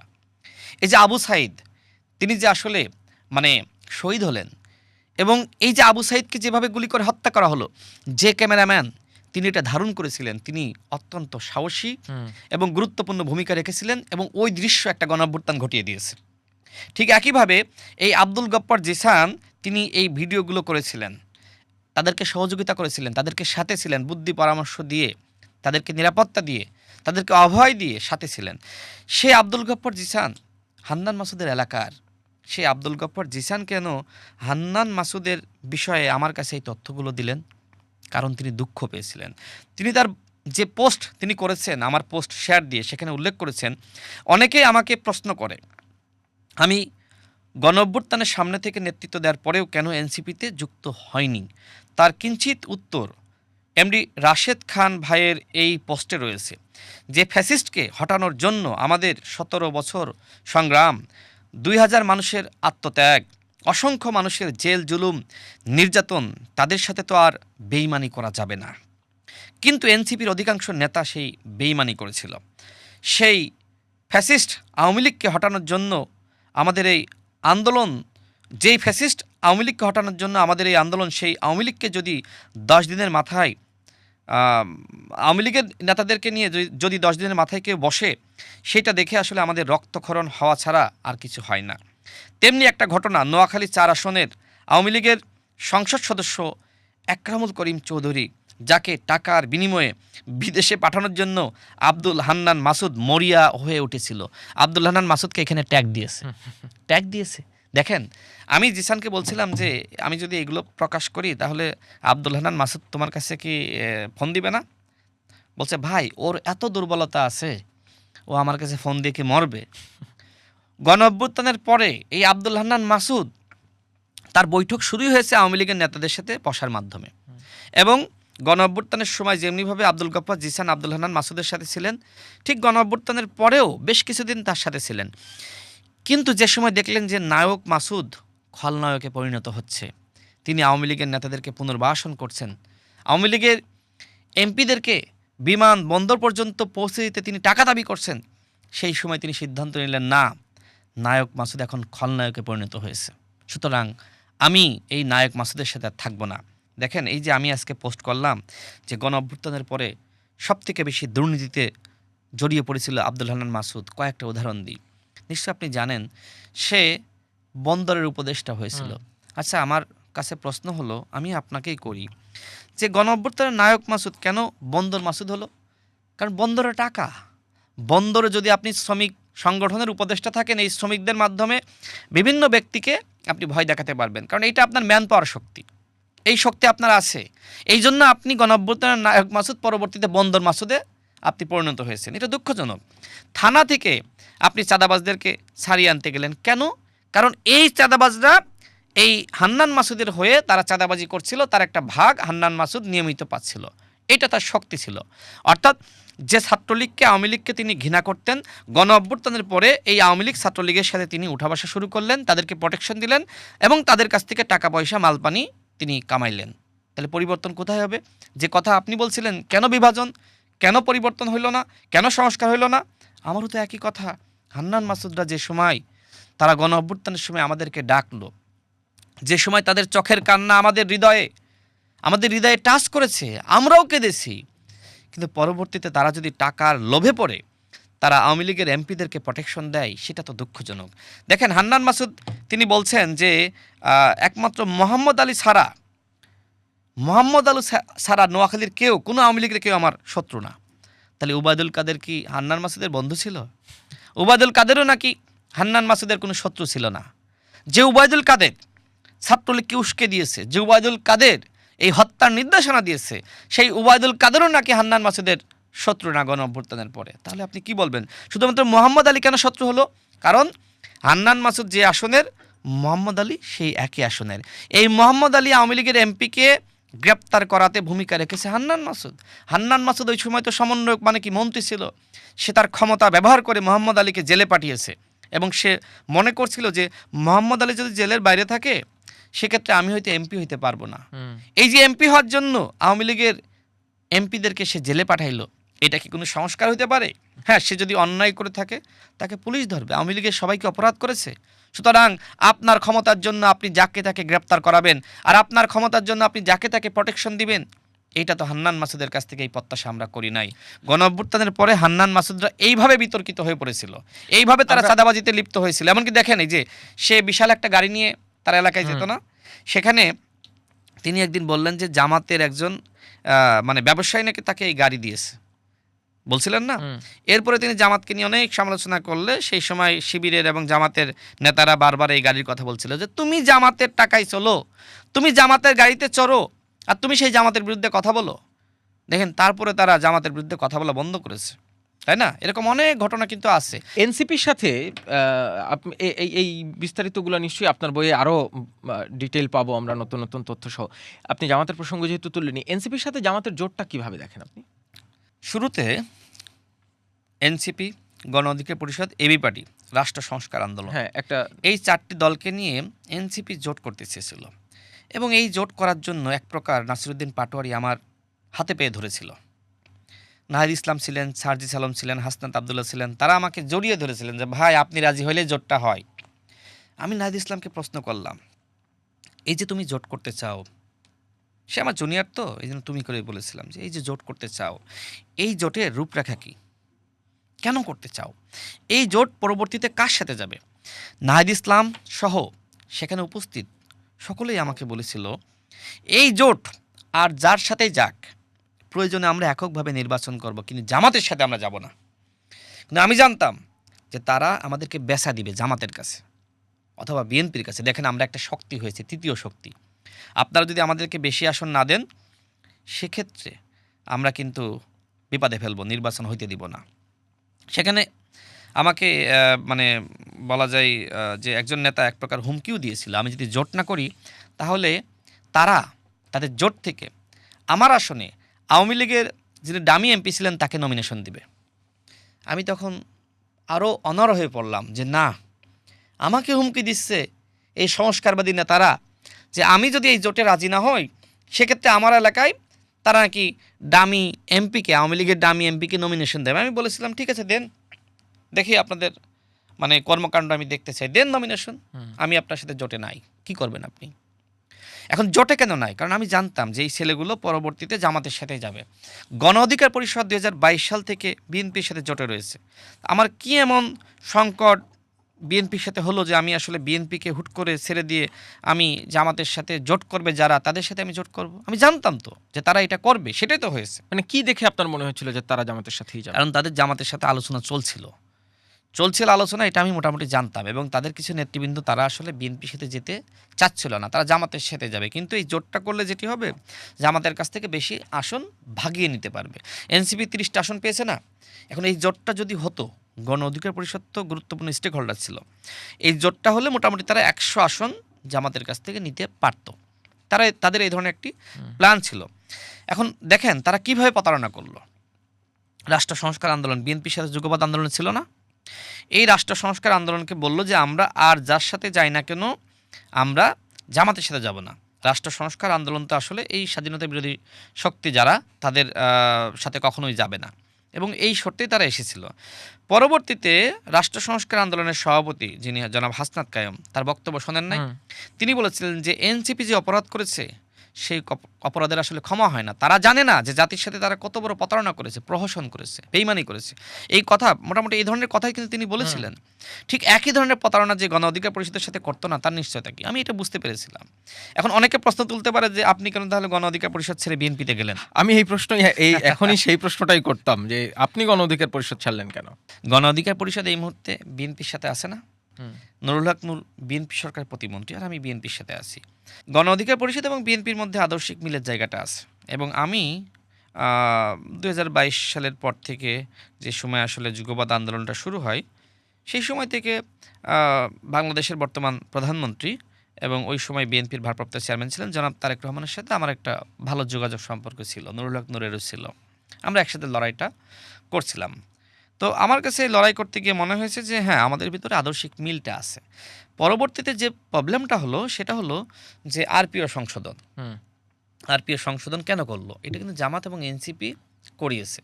তারা চেয়েছিল যে বিএনপির সাথে যে দলগুলো আছে, তারা তো মূলত ধানের শীষ প্রতীকে ইলেকশন করার জন্যই বিএনপির সাথে যায়। সুতরাং আমরা এটা হতে দিব না, এই জন্য তারা মানে এই আরপিও সংশোধন করালো যে আপনি জোট করলেও নিজ দলের প্রতীকে নির্বাচনে যেতে হবে। তো জোট করলেও যদি নিজ দলের প্রতীকে নির্বাচনে যেতে হয়, তাহলে মানে জোটের প্রয়োজনটা কি? মানুষ কেন জোট করবে, তাই না? বড় দলের একটা সহযোগিতা, কর্মীদের সহযোগিতা পাবে, এই জন্যই তো মূলত জোটে যায়। তো আমার এলাকায় যেহেতু আসলে বিএনপি অধ্যুষিত এলাকা, আমি সেই এলাকায় গণ অধিকার পরিষদের নেতৃবৃন্দ যারা ছিল তাদের সাথে আমি কথা বললাম যে মাঠে একটু যাচাই করেন মানুষ কি বলে। ওই এলাকার বিএনপি নেতৃবৃন্দের সাথেও তারা কথা বললো। তো বললো যে ভাই আপনি যদি জোট করেন, সেক্ষেত্রে আসলে ধানের শেষে ইলেকশন না করলে আসলে এখানে খুব বেশি ইলেকশন করে লাভ নেই। কারণ আমি তো আসলে ঘোষণা দিয়েছি ইলেকশন করব। আমার কাছে উপায় ছিল যে ইলেকশন করা বা না করা, এক। দ্বিতীয়ত হলো জোটে যাওয়া না যাওয়া। এখন জোটে না গেলে তো সেক্ষেত্রে বড় ধরনের একটা রাজনৈতিক দূরত্ব সৃষ্টি হতো। তখন আমি একটা ঝুঁকি নিলাম যে ঠিক আছে, যেহেতু আপনার ইলেকশনে যেতে হচ্ছে, তো ওই এলাকার বিএনপির নেতৃবৃন্দ কতটুকু সহযোগিতা করবে সেটা তো এখনও দৃশ্যমান না। হয়তো ধানের শেষে ইলেকশন করলে তাদের সবার সহযোগিতা পাবো। তো পরবর্তীতে দেখলাম যে না, ধানের শেষে ইলেকশন করার পরেও আসলে একটা বড় পক্ষের আসলে সহযোগিতা পাইনি। তো তো আমার ওই এলাকায় তো আসলে আমাদের গণ অধিকার পরিষদের যে প্রতীক, সেই প্রতীকে ইলেকশন করলে তো আরও বেশি সমস্যায় পড়তে হতো। যদিও আপনার ধানের শেষ প্রতীকে ইলেকশন করার পরেও যে সবার সহযোগিতা পেয়েছি এরকম না। বিএনপির একটা বাস্তবতার কারণেই মূলত আমি আসলে ধানের শেষ প্রতীকে ইলেকশন করেছিলাম। কিন্তু বিএনপির সর্বোচ্চ মানুষটির সাথেও আপনার যোগাযোগ আছে, শীর্ষ নেতৃবৃন্দের সাথে যোগাযোগ আছে। তারপর আপনি ধানের শীষে নির্বাচন করলেন, তারপরও জিততে পারলেন না কেন? ওই যে বললাম যে আমি মূলত ঝিনাইদহ ২ আসনে আমার প্রস্তুতি ছিল, সেখানে আমার জন্ম। তো দলীয় সিদ্ধান্তে আমাকে ঝিনাইদহ ৪ চারে আসনে আপনি নির্বাচন পাঠাই। করেছেন। জি, ঝিনাইদহ ৪ আসনে পাঠাই। প্রথমত এলাকা নতুন, এরপরে ১৮ সালে ওই এলাকায় যিনি নমিনেশন পেয়েছিলেন তিনি বিদ্রোহী প্রার্থী হলেন। নতুন এলাকা এবং হচ্ছে বিদ্রোহী প্রার্থী, এবং অন্যান্য আমার সাথেও যারা ছিল তারাও পরবর্তীতে একজন নারী ছিলেন, তিনিও আবার পোল্টি নিলেন। তাকেও মাননীয় প্রধানমন্ত্রী ওই সময় ডেকেছিলেন যে আমার সাথে যাতে কাজ করে, তিনিও পোল্টি নিলেন। আরও যারা কয়েকজন সাথে ছিলেন তারাও যে খুব বেশি অ্যাক্টিভলি কাজ করেছেন। সব মিলে নির্বাচনে আমি খুব বেশি ওই এলাকার যারা ছিল একটা অংশের মোটামুটি সহযোগিতা পেয়েছি, অধিকাংশেরই আসলে সহযোগিতা পাইনি। মানে বিএনপির স্থানীয় হ্যাঁ, নেতাকর্মীদের স্থানীয় নেতৃবৃন্দের সহযোগিতা অধিকাংশেরই সহযোগিতা পাইনি। তবে মাননীয় প্রধানমন্ত্রী এবং জনাব সালাউদ্দিন আহমেদ তারা অনেক চেষ্টা করেছেন, আমি তাদের প্রতি কৃতজ্ঞতা জানাই। আল্লাহ হয়তো আমার ভাগ্যে লিখে রাখে নাই যে আমি এমপি হই। তবে এমপি না হইলেও তো আমি খুব বেশি হারিয়ে গেছি এরকম তো না। না, আপনি প্রত্যাশা করি আপনি হারাবেন না। একটু ছোট, ছোট করে কয়েকটা জিনিস একটু যদি বলেন। অনেক লম্বা আলোচনা করে ফেলেছি। আপনার সাথে আসলে কথা বলে আরো অনেক আলোচনা করা সম্ভব লম্বা। আ উম আপনি বলছিলেন যে আরপিও চেঞ্জ করিয়েছে জামায়াত এনসিপি। তখন তো অন্তর্বর্তীকালীন সরকার। জামায়াত এনসিপি কিভাবে আরপিও চেঞ্জ করাইল? অন্তর্বর্তীকালীন সরকার নামে মাত্র অন্তর্বর্তী সরকার, কিন্তু এটা মূলত জামাত এবং এনসিপি সরকার ছিল। এই যে এনসিপি শাপলাকলি প্রতীক পেল কিভাবে? উপদেষ্টা পরিষদ থেকে মূলত প্রধান নির্বাচন কমিশনারকে ফোন দিয়ে এই প্রতীক দিতে বলা হয়। শুরুতে এনসিপি চেয়েছিল যে শাপলা প্রতীক, কিন্তু এটা যেহেতু রাষ্ট্রীয় প্রতীক তাদেরকে দিতে পারে নাই। এমনকি এনসিপি বর্তমানে যে প্রতীক হোল্ড করে এই প্রতীকটাও এঁকে দিয়েছিল একজন উপদেষ্টা, এবং সেই উপদেষ্টার সাথে আমি কথাও বলেছিলাম। আমি এই জন্যই জানি অন্তর্বর্তীকালীন সরকারে কি কি হইতো, দু একজন লোক তো আমাদেরও ছিল, মোটামুটি আমি জানতাম। কয়েকদিন আগে আসিফ মাহমুদ বললেন যে আমি আসলে কিচেন ক্যাবিনেটের সদস্য ছিলাম না। তাহলে কে ছিল? শোনেন, অন্তর্বর্তীকালীন সরকারের সময় একটা কিচেন ক্যাবিনেট ছিল, এবং সেই আপনারা ক্যাবিনেট জানতেন তখন? হ্যাঁ, আমি জানতাম।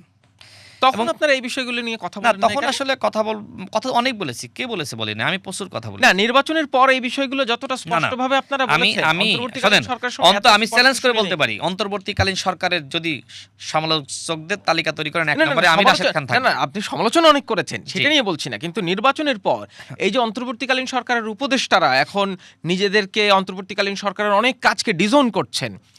পররাষ্ট্র উপদেষ্টা তৌহিদ হোসেন তিনি বলেছেন তিনি এই মার্কিন চুক্তি নিয়ে জানতেন না। ফরিদ আক্তার আমার এই শোতে এসে বলেছেন তিনি আপত্তি জানিয়েছিলেন, তার কথা শোনা হয়নি। ব্রিগেডিয়ার সাখাওয়াত তিনি 7.62 নিয়ে একটি আলোচনা তুলেছিলেন, তারপর তো তিনি সরে গেলেন এবং নির্বাচনের পরও তিনি এই নিয়ে কথা বলেছেন। এরকম একাধিক উপদেষ্টা ডক্টর ইউনূসের সময়ের অনেক সিদ্ধান্ত ডিজোন করেছেন। কিন্তু অন্তর্বর্তীকালীন সরকারের সময় আপনারা যারা ওতপ্রোতভাবে জড়িত ছিলেন রাজনৈতিক অঙ্গনে, আপনারা নিশ্চয়ই এগুলো জানতেন। তখন আপনারা এগুলো নিয়ে এত স্পষ্টভাবে কথা বলেননি কেন? শোনেন, আমি কথা বলেছি, সব কথা তো আসলে ওই সময় বলে শেষ করে দিলে আজকে শোতে আপনি আমাকে ডাকতেন না। কিছু কথা তো এখন না, নিশ্চয়ই আরো অনেক কথা আছে যেগুলো হয়তো আরো অনেক বছর আপনাদের ডেকে শুনতে হবে। আমি আপনাকে বলি, সেটা হলো অন্তর্বর্তীকালীন সরকারের সময় একটা কিচেন ক্যাবিনেট ছিল, এবং সেই ক্যাবিনেটের সদস্য ছিল আসিফ মাহমুদ, নাহিদ ইসলাম, মাহফুজ আলম। এমনকি নাহিদ ইসলাম পদত্যাগ করার পরেও তিনি এই কিচেন ক্যাবিনেটের সদস্য ছিলেন। ডক্টর মোহাম্মদ ইউনূস মূলত এই তিনজন ছাত্র উপদেষ্টার সাথে আলোচনা করেই অধিকাংশ সিদ্ধান্ত নিয়েছেন। হ্যাঁ, এর সাথে আরও কয়েকজন উপদেষ্টা যারা এনসিপির ঘনিষ্ঠ ছিল, যেমন সৈয়দা রিজওয়ানা আপা, ফাজুল করিম সাহেব, এরপরে আদিলুর রহমান সাহেব, তারা এনসিপির খুবই ঘনিষ্ঠ ছিল। তাদের সাথেও ডক্টর মোহাম্মদ ইউনূস বেশি বেশি আলোচনা করতেন। আর বাকি যারা নির্বাচন চাচ্ছিলেন তাদের সাথে খুব বেশি আলোচনা করছিলেন না। এছাড়া আপনার ওই যে আরও কয়েকজন নিরামিষ উপদেষ্টা ছিলেন, তাদের সাথে তো আসলে আলোচনারই প্রয়োজন ছিল না। যারা এখন নিজেদেরকে বলছে আমি জানতাম না, আরে ভাই জানতেন না, ওই সময় বলেন নাই কেন? ব্রিগেডিয়ার সাখাত সাহেব, তিনি তো বলা যায় যে ১/১১-র সাথে মোটামুটি জড়িতই ছিলেন, তাই না? তিনি কিভাবে আসলে উপদেষ্টা হলেন আমার প্রশ্ন। তৈয়দ হোসেন, তিনিও তো মোটামুটি আওয়ামী সরকারের সুবিধাভোগী ছিলেন, তিনি কিভাবে উপদেষ্টা ছিলেন? এই সকল আওয়ামী সুবিধাভোগী লোকদেরকে উপদেষ্টা বানিয়েছিল এনসিপি, মানে ওই সময়কার বৈষম্য বিরোধী ছাত্র আন্দোলনের যে ৬ সদস্যের লিয়াজু কমিটি হয়েছিল, যে লিয়াজু কমিটির সদস্য মাহফুজ আলমও ছিলেন, নাসিরুদ্দিন পাটোয়ারিও ছিলেন, এই যে আদিবারিব সেও ছিলেন। তারাই তো মূলত এই আওয়ামী পেতাত্তাদেরকে উপদেষ্টা পরিষদে নিয়োগ দিল। আমরা সমালোচনা করেছিলাম যে কেন তারা, যারা ১/১১ দশর আওয়ামী লীগের সুবিধাবাদী, আওয়ামী লীগের সুবিধাভোগী, তারা কেন উপদেষ্টা পরিষদে আসলো? এনসিপি ওই সময় চেয়েছিল, মানে এখন তো এনসিপি, তারা চেয়েছিল যে আমরা যদি বেশি বিএনপিকে গুরুত্ব দিই তাহলে তো প্রশাসন বিএনপিময় হয়ে যাবে বা সরকার তোই বিএনপিময় হয়ে যাবে। তো আমরা আওয়ামী লীগের লোকজনকে ভয় দেখিয়ে যতটুকু কাজ করাতে পারি। তারা মনে করেছিল যে আওয়ামী লীগের সুবিধাভোগী যারা আছে তাদেরকে যদি উপদেষ্টা পরিষদে রাখি সেক্ষেত্রে বিএনপিকে চাপে রাখা যাবে। বিএনপিকে চাপে রাখার জন্যই এই সাখাওয়াত সাহেব, তৈয়দ হোসেন তাদেরকে আসলে এনসিপি নিয়োগ দিয়েছিল। এখন দায়টা কার? আপনি যে আওয়ামী লীগের এখনো পর্যন্ত আওয়ামী লীগকে আসলে কি বলবো, আওয়ামী লীগের কিছুই করতে পারেন না সত্যি কথা বলতে গেলে। কেন? কারণ প্রশাসনে ডিসি নিয়োগ, এসপি নিয়োগ সব আওয়ামী লীগ দেখে দেখে আপনি নিয়োগ দিয়েছেন। দেখেন না আপনি, আপনার বিভিন্ন পত্রিকায় তো এসেছে যে আওয়ামী লীগের তালিকার ডিসি নিয়োগ দেওয়া হয়েছে। কাদের পরামর্শে দেওয়া হলো? কারণ তারা দেখলো যে বিএনপি যারা অতীতে করেছে বা ছাত্রদল করেছে বা বিএনপি পরিবারের, তাদেরকে নিয়োগ দিলে আমরা আসলে আমাদের কন্ট্রোলে কিছুই রাখতে পারবো না। এই জন্য তারা সিদ্ধান্ত নিয়েছিল আমরা সব আওয়ামী লীগের যারা আছে তাদেরকে বসাবো। আওয়ামী লীগের তো আসলে কিছু হয়নি। এর দায়টা কার? এর দায়টা এনসিপিকে নিতে হবে। তো কিচেন ক্যাবিনেটের সদস্য আসিফ মাহমুদরা ছিলেন, কিচেন ক্যাবিনেটের সদস্য মাহফুজ আলম ছিলেন। আচ্ছা, আরেকটা তথ্য দিই যেহেতু তাদের নাম আসলো। আমি কয়েকজন সাংবাদিকের সাথে কথা বলছিলাম, তারা আমাকে বললেন যে আমরা যে সময় স্থানীয় সরকার উপদেষ্টার মন্ত্রণালয়ে গিয়েছি, আমরা গিয়ে সচিবের সাথে বা অন্যান্যদের সাথে কথা বলে আমরা জানতে পেরেছি যে আসিফ মাহমুদ তিনি রেস্ট করছেন, ঘুমাচ্ছেন। মাহফুজ আলম তিনি কি করতেন? তিনি ৫টার সময় তিনি অফিসে যেতেন, মানে সচিবালয়ে যেতেন, ৪টার সময় যেতেন। অনেক সময় অফিস শেষ হয়ে গেছে, সকল কর্মকর্তা চলে গেছে, সেই সময় তিনি সচিবালয়ে ঢুকেছেন। সংস্কার কিভাবে হবে? যদি তিনি কাজ না করে ঘুমান বা অফিস টাইম শেষ হয়ে গেলে আসেন, অধিকাংশ সময় আসিফ এবং মাহফুজ আলম বিকালবেলা সচিবালয়ে গিয়েছে অফিস করার জন্য। এইভাবে কি সংস্কার হয়? আপনি এই চাপটা নিতে পারতেছেন না, উপদেষ্টা কেন হয়েছেন? টাকা পয়সা কামানোর জন্য? এই যে মাহফুজ আলম নিজেকে অনেক সৎ দাবি করে, 2টা টিভি লাইসেন্স দেওয়া হয়েছে না? কিসের বিনিময়ে? মাহফুজ আলম কত টাকা পেয়েছে? আমি যতটুকু জেনেছি যে এই 2টা টিভি চ্যানেল মূলত এনসিপি নিয়েছে। এরকম বিভিন্ন জায়গা থেকে সুবিধা নিয়েছে। মাহফুজ আলম 2টা টিভি চ্যানেল নিয়েছেন এনসিপির নামে, এনসিপির নেতাদেরকে দিয়েছেন। আমাকে তো দেননি, আপনাকে তো দেননি। আপনি বলছেন যে শেখ হাসিনা এবং শেখ হাসিনার ফেসিবাদী ব্যবস্থার পরিবর্তন হতে হবে। আপনি শেখ হাসিনার আইনেই আপনি টিভি লাইসেন্স দিলেন, তাহলে কেমনে পরিবর্তন হবে? আপনি শেখ হাসিনার মন্ত্রী এমপিরা যেমনিভাবে কাজ করতো ঠিক একইভাবে আপনি কাজ করলেন, কেমনিভাবে পরিবর্তন হবে? নাহিদ ইসলাম তার এলাকায় বরাদ্দ নেয় নাই, সে যেখানে ইলেকশন করেছে তার এলাকায় তো বেশি বেশি বরাদ্দ নিয়েছে। দেখেন আসিফ মাহমুদ তিনি যে সময় কুমিল্লার মুরাদনগরে নির্বাচন করবেন বলে সিদ্ধান্ত নিলেন, তিনি সেখানে কি উন্নয়ন প্রকল্প হাজার হাজার কোটি টাকার প্রকল্প নিয়ে যাননি? গেছেন কি না? এরপরে যে সময় ঢাকা 10 আসনে তিনি ইলেকশন করবেন সেখানে নেন নাই? সেখানকার মন্দিরে, মাদ্রাসায়, মসজিদে তিনি নেন নাই? তো আমার এলাকায় কেন আমি পেলাম না? দেখেন এই যে হাসনাত আবদুল্লাহ তিনি এখন হিসাব দিচ্ছেন। হাসনাত আবদুল্লাহ এবং আসিফ মাহমুদ মিলে কুমিল্লার মুরাদনগর এবং আপনার দেবিদ্বারে 800 কোটি টাকার উন্নয়ন প্রকল্প নিয়ে গেছে। এমনকি কয়েকদিন আগে আপনার জেলা পরিষদ প্রশাসক তিনি বললেন যে আসিফ মাহমুদ আপনার 15 কোটি টাকা আর হাসনাত 10 কোটি টাকা নিয়েছে। আমার কথা হলো যে এই যে উন্নয়ন বরাদ্দগুলো আপনারা নিলেন, এটা অন্যরা কেন নিতে পারলো না? যদি প্রত্যেকটা উপজেলায় দেওয়া হতো আমার কোনো সমস্যা ছিল না। যদি ওই এলাকার যারা আসলে নেতৃবৃন্দ আছে তাদের মাধ্যমে দেওয়া হতো, আমার কোনো সমস্যা হতো না। গণ অভ্যুত্থানের পরে তো এইভাবে আপনারাই বৈষম্য করেছেন। এমনকি জামাত নেতা তাহের ভাই বললেন যে অন্তর্বর্তীকালীন সরকারের সময় 120 কোটি টাকার উন্নয়ন প্রকল্প শুনিয়ে গেছে। এই জন্য আমি কয়েকদিন আগে বলেছি যে এই উন্নয়ন প্রকল্পের টাকায় জামাত এবং এনসিপি 77টি আসন কিনেছে। আপনি লিখেছিলেন যে অতীতে সর্বোচ্চ 18 আসন পাওয়া দল এবার অন্তর্বর্তী সরকারের উন্নয়ন বরাদ্দের টাকায় 77টি আসন কিনতে পেরেছে। আমরা একটু র্যাপ আপ করি, একটু লুক ফরওয়ার্ডে কথা বলি। আপনি মার্কিন চুক্তির কথা বিএনপি এবং জামাত জানতো, এটি পররাষ্ট্রমন্ত্রী বলেছেন, তৎকালীন যিনি জাতীয় নিরাপত্তা উপদেষ্টা এবং বিএনপি সরকারের পররাষ্ট্রমন্ত্রী। আপনি সম্ভবত কিছুদিন আগে বলেছেন যে এটি বিএনপি জানতো না, এটি এনসিপি জানতো। শোনেন, মার্কিন যে চুক্তি, এই চুক্তি এনসিপি করিয়েছে। অনেকে বলে যে জামাত মনে হয় জানতো, সেটা আমি জানি না। কিন্তু এই চুক্তি যে এনসিপি করিয়েছে সেটা আমি জানতাম, কারণ সরকার চালাইতো এনসিপি এবং ওই সরকারই ছিল, অন্তর্বর্তীকালীন সরকার ছিল এনসিপির সরকার। কিন্তু এই চুক্তি নিয়ে যতটা অনেক দেশবিরোধী এলিমেন্ট আছে, এরকম যত সমালোচনা আছে, বিএনপি নির্বাচনে জিতে এসে দায়িত্ব গ্রহণ করার পর এই চুক্তি নিয়ে তো একটা কথা বলে নাই এখন পর্যন্ত। এই চুক্তি পর্যালোচনা করবে কি করবে না। বিএনপি সরকারে যাওয়ার আগে অন্তর্বর্তীকালীন সরকারের সময় তারা কিন্তু এই ধরনের চুক্তির বিষয়ে সমালোচনা করেছে। আপনি নিশ্চয়ই জানেন, আপনার উপদেষ্টা ডাক্তার জাহিদুর রহমান তিনি কিন্তু ইতিমধ্যে বলেছেন যে এই চুক্তি নিয়ে পর্যালোচনা চলছে। বিএনপি এই চুক্তি নিয়ে পর্যালোচনা করছে, কোথায় কতটুকু সংশোধন প্রয়োজন সেটা বিএনপির পক্ষ থেকে অবশ্যই এই পর্যালোচনা আছে। কিন্তু বিএনপির পররাষ্ট্রমন্ত্রী স্পষ্ট ভাষায় বলেছেন যেদিন পল কাপুর আসে, যে পল কাপুর আশ্বস্ত হয়েছেন বিএনপি এবং এই নতুন নির্বাচিত সরকার এই চুক্তি অব্যাহত রাখবে।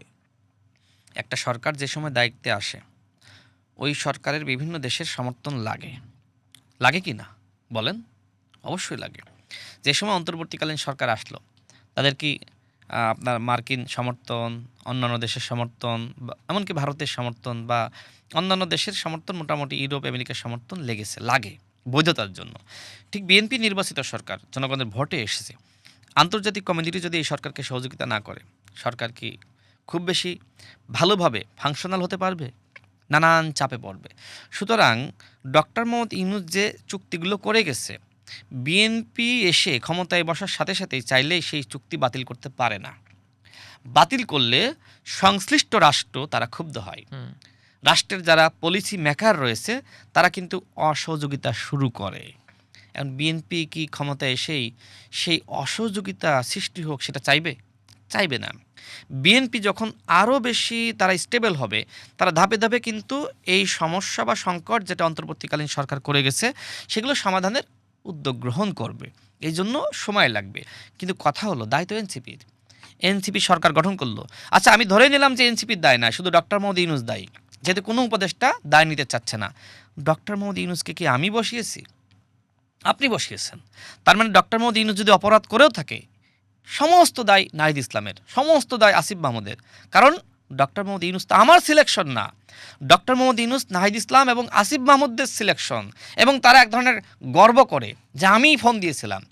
হান্নান মাসুদ বলে আমি কথা বলেছিলাম, মানে নাহিদ ইসলাম বলে আমি আগে বলেছিলাম, আসিফ মাহমুদ বলে আমি আগে বলেছিলাম। এখন সমস্যাটা তো বাংলাদেশের এবং নির্বাচিত সরকার বিএনপির, ফলে বিষয়টা তো বিএনপিকেই হ্যান্ডেল করতে হবে। শোনেন, 16 বছরের যে সমস্যা সেটাকে অন্তর্বর্তীকালীন সরকার এসে সমাধান করতে পেরেছিল 18 মাসে?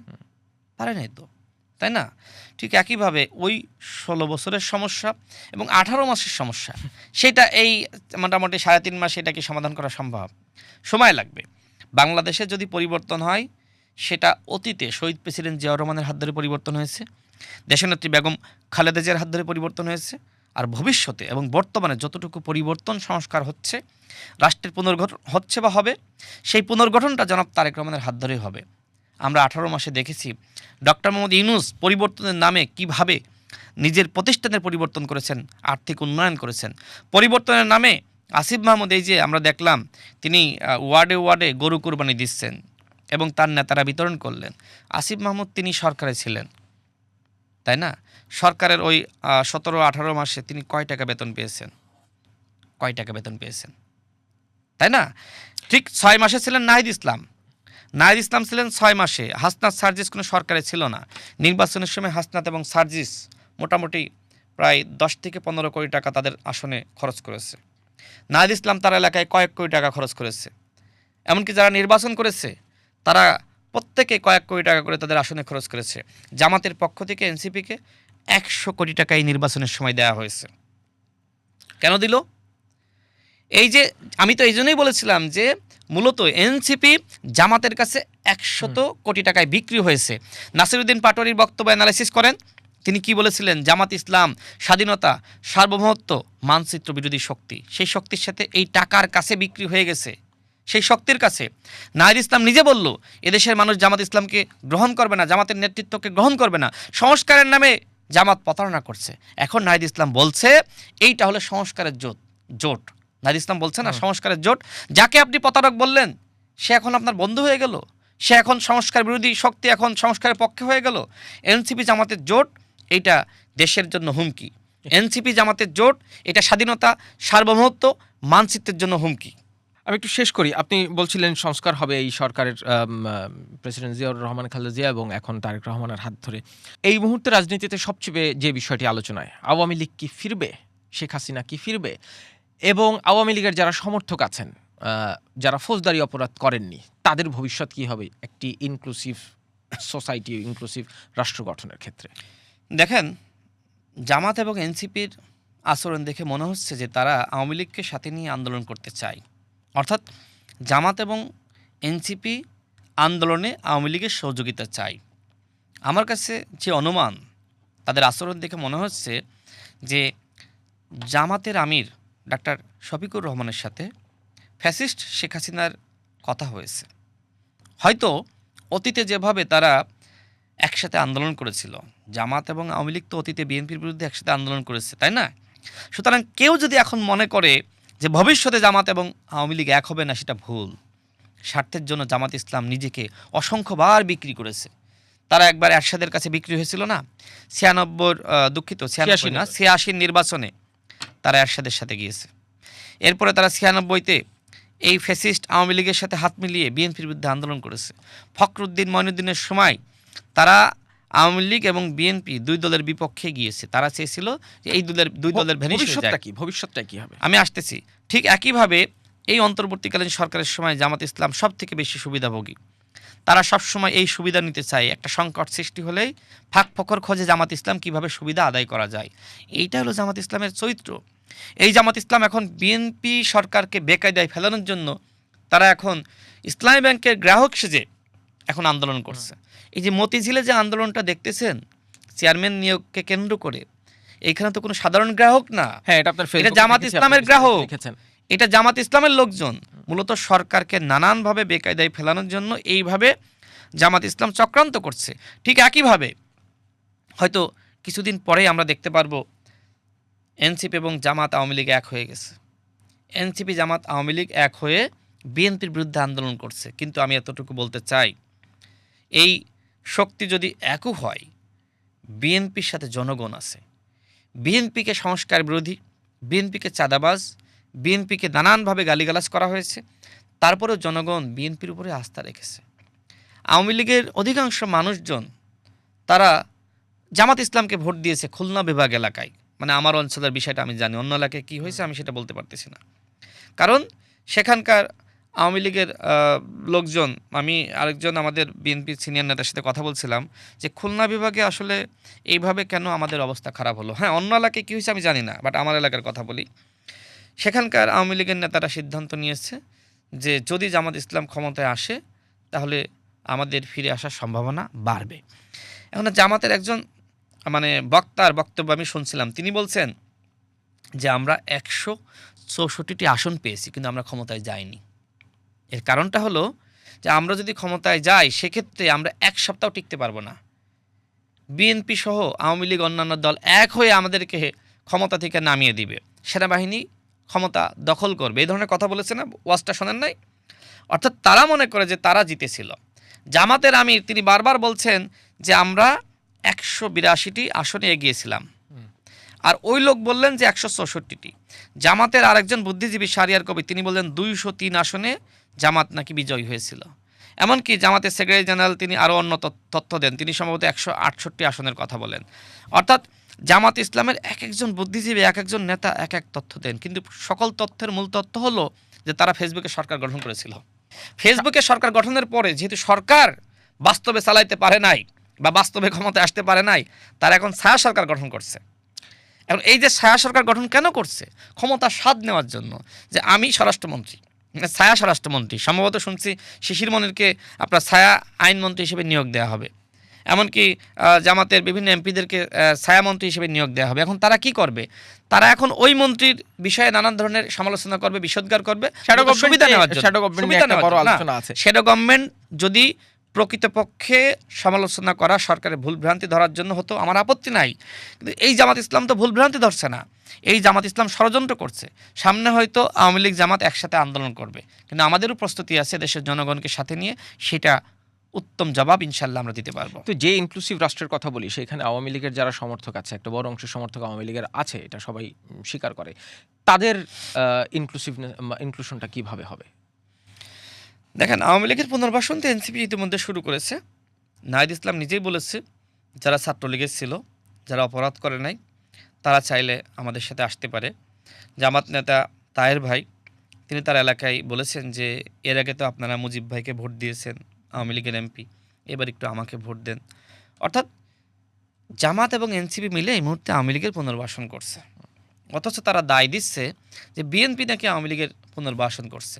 দেখেন, বিএনপি তো অতীতে ক্ষমতায় গিয়েছে, বিএনপির এই দেশে নির্দিষ্ট একটা ভোট ব্যাংক আছে, বিএনপির নির্দিষ্ট দলের নেতাকর্মীদের ভোট এবং সাধারণ মানুষের ভোট যারা বিএনপিকে সমর্থন করে। অর্থাৎ বিএনপি আওয়ামী লীগের ভোটে ক্ষমতায় এসেছে, এটা মিথ্যা। কিন্তু জামাত ইসলাম এবং এনসিপি যে ভোটটা পেয়েছে, এই যে এনসিপির ভোটটা তো মূলত জামাতের ভোটই। আমার মাঝে মধ্যে সন্দেহ লাগে যে এত ভোট কেমনে পাইল। অনেকে ইলেকশন ইঞ্জিনিয়ারিং কথা বলে, আমি বলবো জামাত এবং এনসিপির পক্ষে ইলেকশন ইঞ্জিনিয়ারিং করেছে ডক্টর মোহাম্মদ ইউনূস। নাহিদ ইসলাম পাশ করে নাই, জামাতের আমির পাশ করে নাই, ইঞ্জিনিয়ারিং কইরে তাদেরকে পাশ দেখানো হয়েছে, কারণ অন্যথায় তারা নির্বাচনটা মানত না। এই জন্য অন্তর্বর্তীকালীন সরকার মূলত জামাত এবং এনসিপির পক্ষে ইলেকশন ইঞ্জিনিয়ারিং করেছে, এবং এইটা এখন ওপেন সিক্রেট। জামাতের আমির পাশ করেছে, ওই এলাকার মানুষও বিশ্বাস করে না। নাহিদ ইসলাম পাশ করেছে, ওই এলাকার মানুষও বিশ্বাস করে না। আমার কাছে মনে হয় যে এই যে ৭৭টি আসন পেল, অতীতে তারা সর্বোচ্চ ১৮টি আসন পেয়েছিল এককভাবে। এইবার যে এতগুলো আসন পেল, এই আসনগুলো পেয়েছে মূলত ইলেকশন ইঞ্জিনিয়ারিং করে। জামাত ইসলাম এনসিপি ৭৭টি আসন পেয়েছে ইলেকশন মেকানিজমের মাধ্যমে, এবং সেই মেকানিজম করেছে ডক্টর মোহাম্মদ ইউনূস। আর বিএনপিকে জনগণ ভোট দিয়েছে, কারণ বিএনপি অতীতেও কিন্তু তারা ক্ষমতায় এসেছে এককভাবে। তার সাথে আমরা শেষ করি, অনেক লম্বা আলোচনা করলাম, তবে আপনাকে আরেকদিন এই শোতে আমন্ত্রণ জানিয়ে রাখলাম। আপনার সাথে আরও অনেক বিষয় নিয়ে নিশ্চয়ই আরও কয়েক ঘন্টা কথা বলা যাবে। আমি সর্বশেষ একটু বলতে চাই, দেখেন এই যে আলোচনা কেন, বা আমি এই বিষয়গুলো কেন এখন পুরাতন বিষয়গুলো টেনে আনতেছি, এর কারণটা হলো যে আমাদের এনসিপি জামাত যেভাবে রাজনীতি করতেছে, তাদের মুখোশ উন্মোচন। এদেশের মানুষ না খুবই আত্মভোলা। ১ মাস আগে কি হয়েছে মানুষ ভুলে যায়, গোল্ডফিশ মেমোরি সেটা বলবো না, বাট মানুষ ভুলে যায়। এই জন্য এই আলোচনার মাধ্যমে আমি সেগুলো আসলে মানুষকে স্মরণ করিয়ে দিচ্ছি। এখন যাদের উপর আস্থা রাখতেছেন তারা কি ৭১-এর মীর জাফর কখনোই এদেশের জনগণের বন্ধু হইতে পারে না, এটা মাথায় রাখবেন। এমনকি শুধুমাত্র ৭১-এ হইলে তো সমস্যা ছিল না, এরপরে আপনার ৮৬-তে মীর জাফরগিরি করেছে, ৯৬-তে মীর জাফরগিরি করেছে, ফখরুদ্দিন মঈনুদ্দিনের সময় মীর জাফরগিরি করেছে। মানে ৭১-এর পরে ক্ষমা চেয়ে না হয় বুঝলাম যে ভালো হয়ে গেছে, যদিও ক্ষমা আনুষ্ঠানিকভাবে চায়নি, ইনিয়ে বিনিয়ে চেয়েছে, কিন্তু এই মীর জাফরগিরি তাদের আছেই সবসময়। তারা যেহেতু স্বাধীনতা, সার্বভৌমত্ব এবং মানচিত্র চায়নি, যেটা নাসিরউদ্দিন পাটোয়ারি বলেছিল, তারা চক্রান্ত ষড়যন্ত্র করছে, তাদের এই জন্য মুখোশগুলো মানুষের সামনে বারবার তুলে ধরা। আর যেহেতু ১৮ মাসে এনসিপি কী করেছে, হান্নান মাসুদ কী করেছে, আসিফ মাহমুদ কী করেছে, সেই জিনিসটা অনেকে এখন ভুলে গিয়েছে। মানুষ কিন্তু অনেক সময় বিরোধী মানে ভয়েজের প্রতি আস্থা খুঁজে পায়, কিন্তু আপনি কাদের প্রতি আস্থা খুঁজে পাচ্ছেন? ১৮ মাস দায়িত্ব পেয়ে যারা লুটপাট করলো, চাঁদাবাজি করলো, যারা থানা থেকে চাঁদাবাজদেরকে সারিয়ে আনলো, তাদের প্রতি।